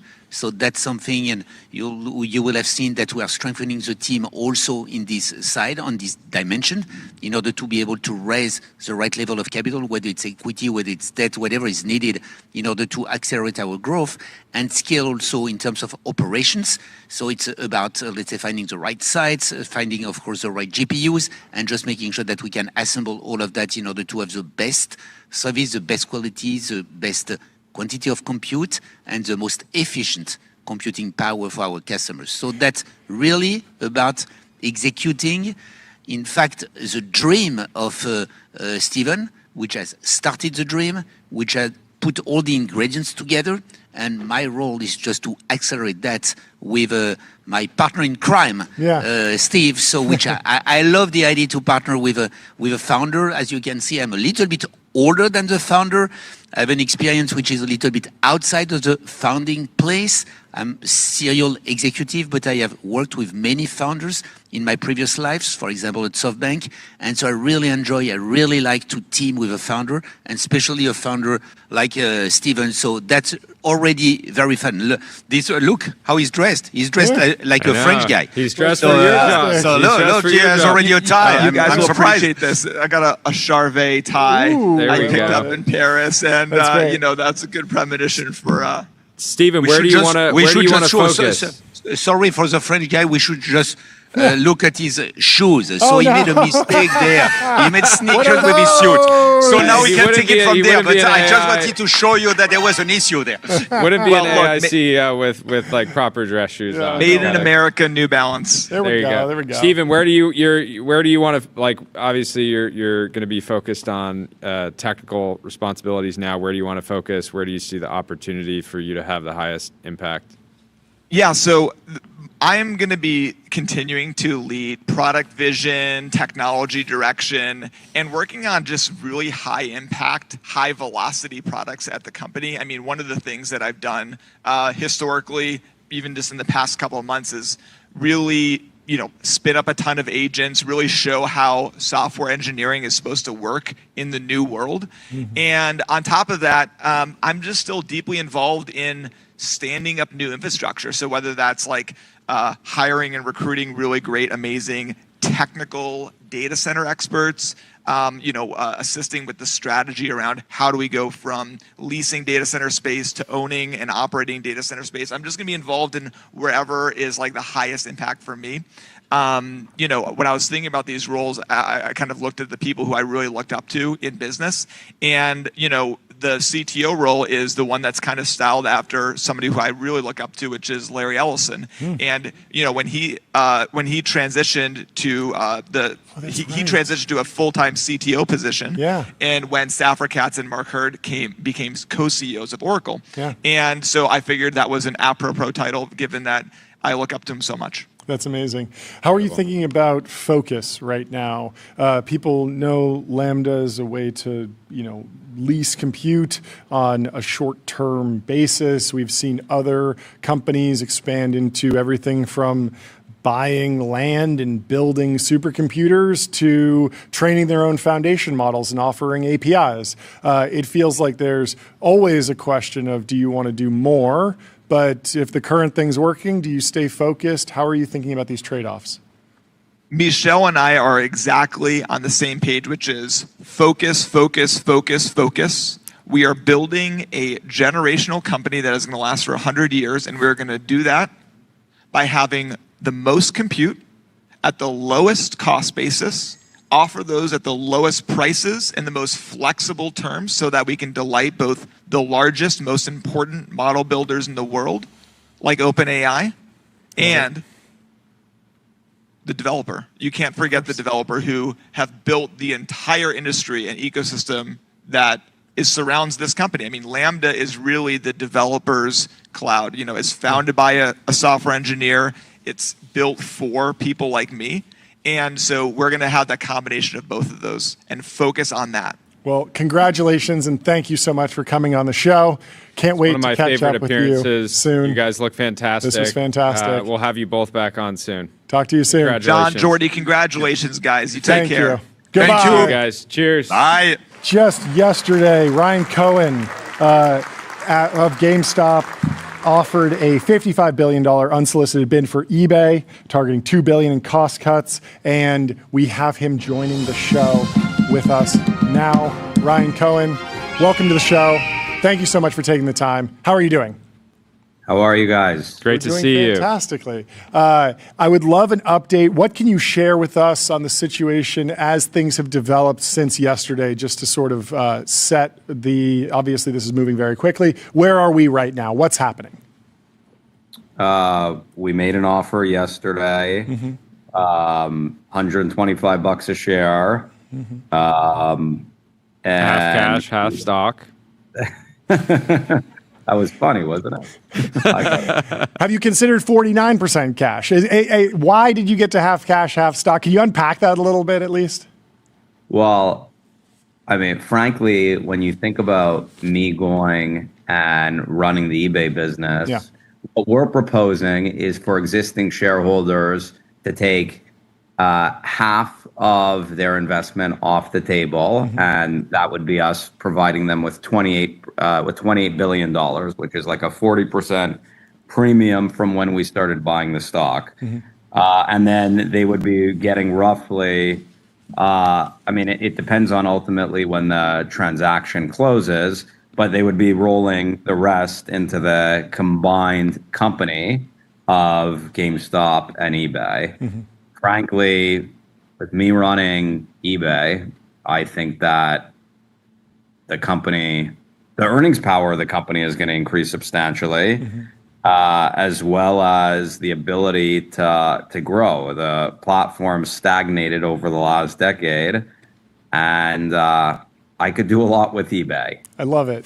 That's a very strong business, and that's right up my alley. Take us through the big vision. Like in 5 years, you're at the helm. Like how big can this business be? Are you expanding it? Obviously, there's an operational efficiency point, but what is the big picture? What's the blue sky, pie in the sky vision for the combined entity? So where we've had success at GameStop and where eBay has had success is in collectibles, trading cards, collectibles. The founder of your show was talking about his Mont Blanc pen, and like that's a good example. That's a perfect item to go and buy on eBay, but you're always concerned that is it going to be real and the trust, and that's something that using GameStop 1,600 stores, we can immediately authenticate that item. The seller can ship it, or we can ship it. But we've got 1,600 access points that we can do live authentication. So we can go deep in collectibles, leveraging our physical infrastructure. We can increase intake by bringing a lot more product onto the platform. And then there's a lot of other categories that I can grow in. And, you look at live commerce as an example. I mean, eBay has 130 million users and they're getting crushed by competitors in live commerce. So an owner's mentality, I want to own eBay forever. Like I love that business. It's run like a public utility. It should have been wiped out but it hasn't been. That's yeah, what I it's love been about remarkably resilient. How many companies, how many startups have gone after a specific category on eBay, raised $100 million plus dollars, and yet eBay has remained resilient? Yeah. It shows that there's it's a really powerful platform. Yeah, that's why I love it. And the website still looks the same as it did in 1995, but everyone's tried to kill this thing, and it's still making over $2 billion a year. Yeah. So that goes to show you the durability of the business. Talk about live commerce more. Would that be just a better integration with TikTok, Instagram streaming, Twitch streaming? Do you need to go and partner with big creators? Do you need to find your own platform for that? Like, how does that actually play out in a world where eBay and you are making a bigger push into live commerce? It makes a lot of sense, but I'm wondering, like, how does it actually work? Yeah, it would be partnering with creators. I mean, they've got the platform.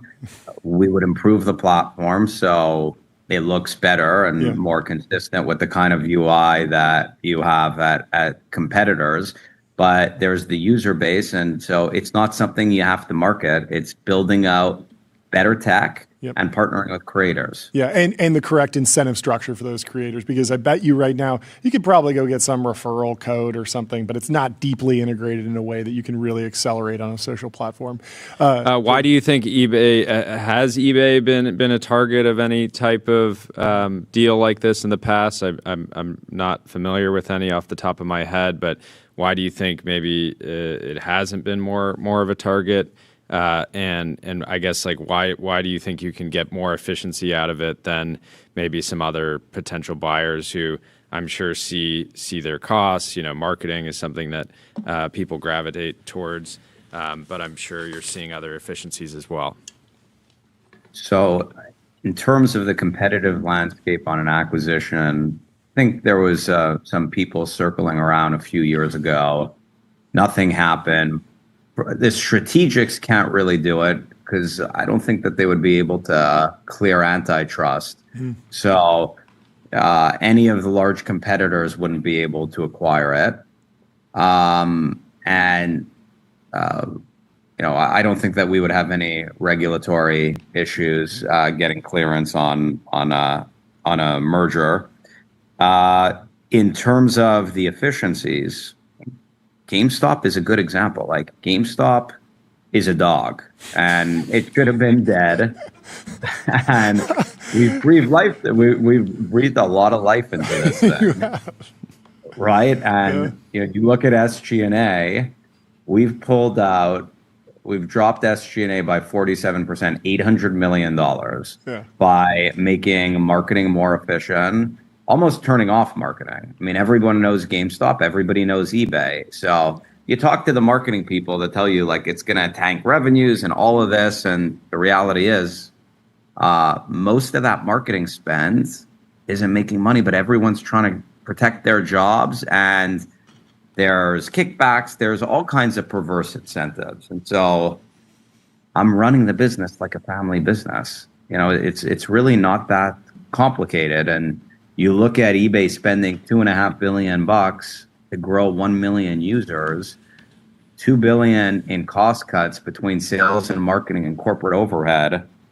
It's not a lot, and it's not something that's going to take a few years. Like, it's something that is going to happen fast because I'm putting leverage on this thing, and I don't want to run a leverage business. So I'm not going to run it hot. I'm going to pay down the leverage, and I'm going to increase earnings.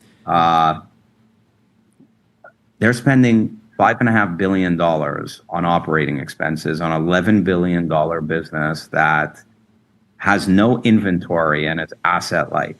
So there's 11,500 employees, and it doesn't make sense. It doesn't. You don't need. I could run that business. I could run that business from my house. Like, it's eBay. It looks the same as it did in 1995. They need 11,500. So is the Elon Twitter take private somewhat of an inspiration here? There's been a number after that happened. In many ways, the business suffered, but maybe it wasn't because of the deep cuts that he did to the team, and the service kept working. Yeah, the service kept working. It's still a great product. We've been surprised that more CEOs and management teams haven't done something like that with businesses that are household names but somewhat stagnated.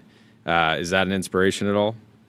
Yeah, and Twitter is a good example. I mean, what really happened at Twitter was that the advertisers, I don't know what the situation is now, but they pretty much conspired against him.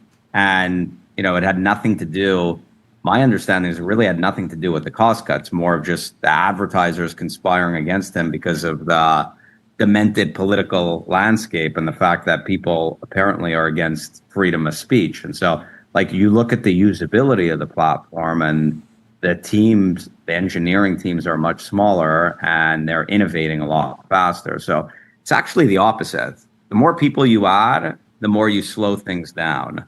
And the fewer people you have, the more it's like a startup. You got to always be in startup mode, and you build big teams and nothing gets done anymore.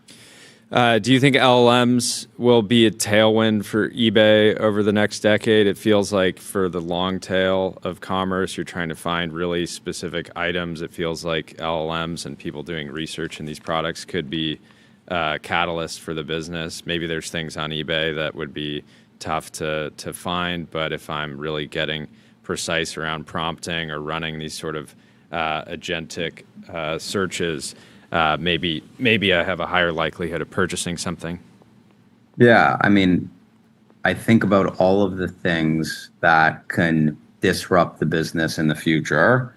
And, I think that eBay is the kind of business where the future of the business model is more certain than most tech businesses. And that's why it's done so well. And, there's been such a lack of innovation, yet it hasn't been able to be disrupted. So I would expect that to continue to be the case. If it doesn't materialize as an M&A, are you looking at a board seat? You have a position. Will you be more active in a non-M&A scenario? Yeah, I mean, I'm gonna do whatever we need to do to protect our investment and to improve the business. But the goal here isn't to be an activist. The goal is, I want to own eBay. I want to run eBay. I want that to be my baby. I want to build something much larger, and cost cutting, frankly, is the way to make the business more efficient, to pay down the debt and to innovate. But when I think about what I can do with eBay in the future, look at Chewy. Yeah. The eBay is like Chewy on steroids. And so there's so much more runway, and it's global. Yeah. I mean, it seems like a huge opportunity. How do you want to be comped? Based on performance, 100%. Is there any tension between you and the shareholders? How do you actually create alignment there? It would be, my current compensation plan is tied to really lofty metrics, and it's based on the first tranche. I've got to double market cap, as an example, just to hit the first tranche, and the 10x it in order for it to fully vest. So seems pretty. I'm not interested in. Yeah, I haven't taken a dollar of salary or any bonuses, and it's funny actually. I just got a call from my team today that said, "This is how I know they hate me." They're not happy about this, by the way. The GameStop. This is the GameStop team. eBay. No, eBay is not the eBay happy. team. Okay. Yeah, after this interview, they're really not going to like me, but because they're going to find out I'm cutting marketing spend, and the board already doesn't like me because I'm calling out all the board fees. Yeah. But I get a call and they say they're calling out your personal assistant. I said, what are you talking about? And they said they went on the GameStop's career page and they saw that there's a listing for the personal assistant, and it's all kinds of personal stuff, and that's basically a CEO benefit, and it's basically not you're using company resources personally. Mm-hmm. I pay for my personal assistant personally. I don't even pay for the company doesn't pay for my personal assistant.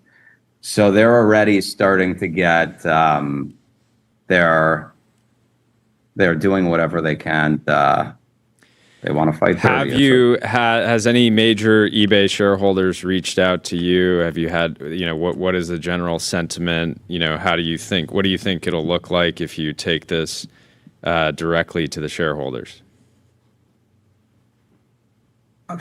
I don't know. I mean, I want to own eBay at $125 a share.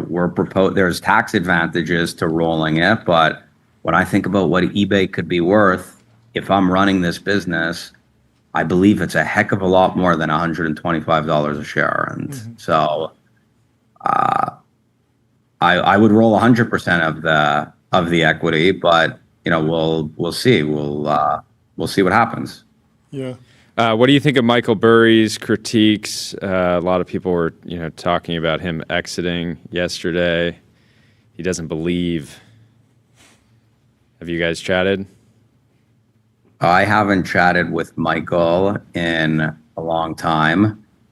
I've seen he's more active than he says, his investing philosophy. So I figured his risk appetite and the leverage we're putting on, just it didn't make sense for him. But it seemed as though it was more of a trade more so than anything. Yeah, looking at the price action yesterday, is that reflective of sort of like a shakeout of non-believers, and you feel like you have the right people around the table now? When I think back to Chewy, every single day was a shakeout of non-believers. So I don't know. It's hard to diagnose the shareholder base, and I'm focused on what I could build over a long period of time. And if I got my hands on eBay, I can build something worth a lot and much larger than it is. So, was Paramount at all an inspiration? I was going to ask. I've looked at it. What they did is really interesting too. Just because a smaller company buying a much larger company, but the deal still went through. The capital was marshaled. That was something that I think was unclear yesterday for some people. Was half cash, half stock. Where is it coming from? How much of this is just an ongoing conversation? And as you work through this process, you'll engage with other, pools of capital or financiers to actually put together the final package. Do you have a date that you want this to be done by? We have the cash.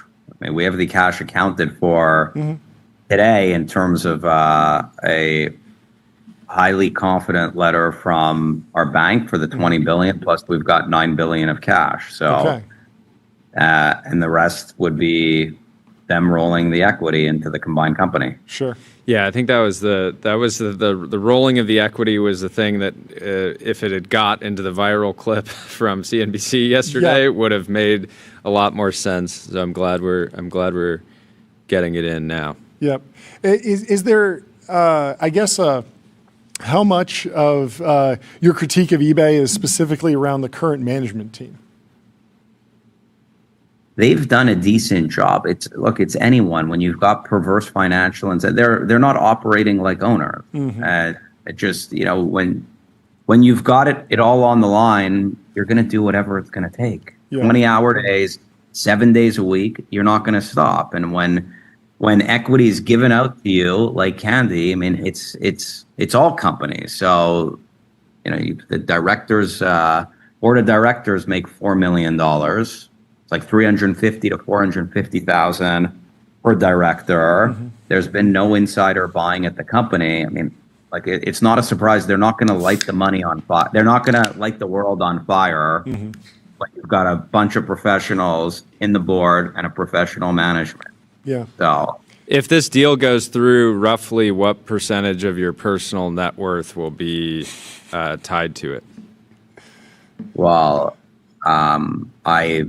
I haven't done the math, but if things go correctly, then it better be the majority. Otherwise, I'm wasting my time. Yeah.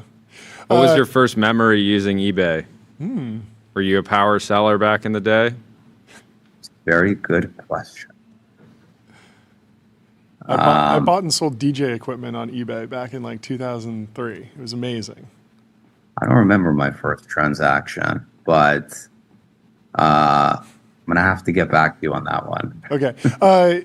With GameStop, last time we talked, you were mentioning a little bit of expansion into digital goods, less physical material and stuff. Like, do you think that there's an opportunity for eBay to play in a digital marketplace or in a world where certain collectibles or certain goods become digital or the market shifts towards more digital goods? And would you like to see eBay expand into that? Yes and yes, in terms of a digital marketplace. And they're already doing it to a certain extent. I mean, like all kinds of Roblox digital items are bought and sold, but and I've actually bought them for my kids. And there's so much fraud on the platform. Like we're buying stuff, it's not a real item, end up having to do a chargeback, but then it ended up getting delivered. So you can't do a chargeback. So like they've got the basics of it, but it's not being done well. So like digital gaming, totally. That's a huge opportunity to dig into. There's so much potential. On digital stuff, I guess. You're obviously interested in cutting costs. Are you optimistic that stable coins might be a path to reducing costs? It's a high volume transaction business, obviously a lot of credit card fees. Maybe there's a way around that with stable coins. We hear that from a lot of stablecoin founders. Haven't heard it from as many operators. What do you think? I don't have a point of view on that. I haven't looked into it, so I think the sellers would probably be eating the cost, but potential option. Yeah. I don't know. Jordy? Do you have any sense of how eBay is using AI internally today? Have they spoken about it much? Do you believe they're getting very much leverage out of the models? Do you think there could be quite a bit more? I've seen that they've made listings easier in terms of just generating product descriptions and stuff like that. So I think they're kind of like doing the super easy stuff. Still, there's a lot of friction to sell a product on eBay. Like it's not easy. So the benefit of our 1,600 stores is we have the ability to increase intake, but I would go through it and I would make it as simple as possible to have a real item for sale as a seller. And there's a lot of steps. It's a pain in the ass. It's too difficult. Yeah. 1,600 stores. In the world where you combined eBay and GameStop, do you expect that number to increase, decrease, stay the same? It's a good question. I mean, our footprint is a moving target. This was part of what appealed to me originally when I went into GameStop was the leases were short term. So they're like 2 to 3 year leases. And as we see how the business performs, we decide whether or not it makes sense to renew the store. So, I mean, it's going to be dependent on the utility of the stores. Like if there's traffic and if profitability is increasing, we'll keep the stores open. And if it's not the case, then we'll shrink the store base. Okay. A couple other scenarios. In a world where an M&A doesn't happen, is there a business partnership to be done where verification of rare collectibles can happen at GameStop physical retail stores for a price and eBay is paying GameStop for that service? Is that something you've explored? Is that something that's at all likely to happen? Well, yes, and it would basically take $0 in CapEx in order to do something like that, and it's a good idea. I hope that doesn't happen because I want to run the entire thing. But if it doesn't, then there's a partnership option. I reached out to eBay I don't know, maybe a year or 2 years ago to talk to them about partnering, and they didn't engage seriously. Like everyone that everyone's on vacation. Everyone's always on vacation. Like they're not available. They have assistants. I'll get back to you next week. And it's like, let's go. Let's get it done now. So then they never get back to you. Then you're following up. It's like there's no sense of urgency at that company. There's no sense of urgency, frankly, at most companies. So it never gained any traction. Okay. Etsy is trading at $6 billion.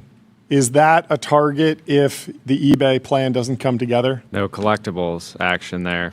It was in the chat. I got to ask.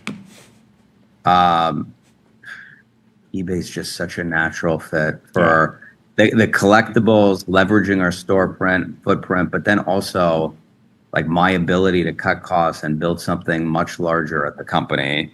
So I don't know, everything else is, if it doesn't work out, we could find something else, but I like eBay. It brings me back to my roots. What's something that eBay is not doing today that you think they could expand into, or is that even the right question? Do you think the core business is just so great and they're so dominant in many of these categories that you just want to pour fuel on the fire? Live commerce. Yeah. But to me, that's an extension, right? Because they have a lot of inventory. It's just a new selling channel. Yeah. Yeah. But I mean, in terms of doing that well, accelerating revenue growth, I think that's big. And so going much deeper into collectibles, in luxury, trading cards, there's a lot of runway there. Do you have a position on international capital providers? A lot of these big deals, maybe they start at 50 at half cash, half stock. They wind up being more leaning cash. That's what we saw with the Paramount Warner Brothers deal. Are you interested in talking to international sovereign wealth funds, that type of capital provider? We're looking at a variety of different options currently. Mm-hmm. Makes sense. Mutual friend of the show and GameStop Mod Retro. They've been pretty aggressively pushing into this retro gaming category. How do you see that growing? Our team at the office recently got an old Xbox 360, fired it up. I can see retro gaming just getting more and more popular. But what's your view on the category right now, and where do you think it's going? The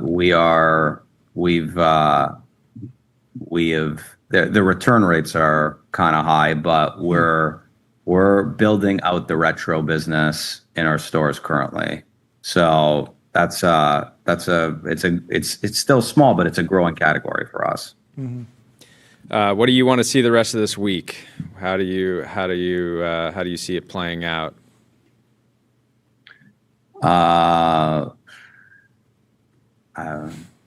I don't know. It's a good question. Balls in their court? Pretty much. Yeah. Balls in their court. Yeah. Right. Well, we'll let you get to it. I'm sure you have more calls. Thanks for jumping on. Thanks for jumping on. You're welcome to join anytime. Let's do it again as the story progresses, but we're enjoying following along. And if anybody out there wants more information, it's on the website. Yeah. It's on the website. Exactly. If anybody asks you how he's paying for it, just tell him half cash, half stock. You got the beginning and the end of the interview. Thank you so much for coming on the show. Great to see you, Ryan. Have a great rest of the week. Good luck out there. Cheers. Goodbye. Oh, what a fun interview. It's on the website. I like the thesis. I keep coming back to I like the thesis. I was confused about the financing. I feel like an idiot now. A friend of mine who's an investment banker was like, yeah, like this could totally happen just the way he's describing, and everyone who's sort of reposting the clips thinking that it's crazy, it actually makes a lot of sense, and it could happen if the shareholders decide to roll forward. We'll see how it plays out. We'll see what happens. Obviously, with Warner Brothers, there was like an incredible pushback against any stock, and it wound up being all cash at the end of the day. But that was the Netflix thing. The real question is, do we see a dark horse Netflix style bid for this eBay company? Do we see somebody coming up? I think a lot of people just weren't thinking about eBay too much, and now that they see this business has been immune not necessarily immune, but face an onslaught of competition, vertical competition in every single category, from watches to collectibles, to sneakers to fashion, over and over and over. So much venture funding has gone into attacking their business, and yet they have remained remarkably durable. It is very immune to AI, especially collectibles, right? No amount of AI-led abundance can generate more rookie cards from 20, 30 years ago. So it seems like a great business. I think Ryan has a strong vision. I would not be surprised for some other players to also get excited about the opportunity now that he has pretty eloquently explained it to the world in his own words. And thank you everyone to in the chat for hanging out. You guys, the GameStop crew, you guys really are a family. We've had thousands of guests on the show, and no one shows up like you guys. They're the real deal. And they were asking us about some jargon that I didn't understand. I'm sorry if we didn't get to your questions. We tried to get the ones that sort of fit into this story. I don't have the full context on everything that's happened in the GME ecosystem. So good luck. We'll work on getting Ryan back on. We'll get him back on. We'll talk to him more. There's more news. He did have an interesting point that he says that he doesn't think any of the larger e-commerce players can make a bid because of antitrust considerations. I think he's thinking about Amazon, maybe Shopify. I don't know who else would be in that category of potential buyer, but then regulatory FTC, I don't want to dip my toe in. But when I think about Shopify is an interesting one. Yeah, Shopify.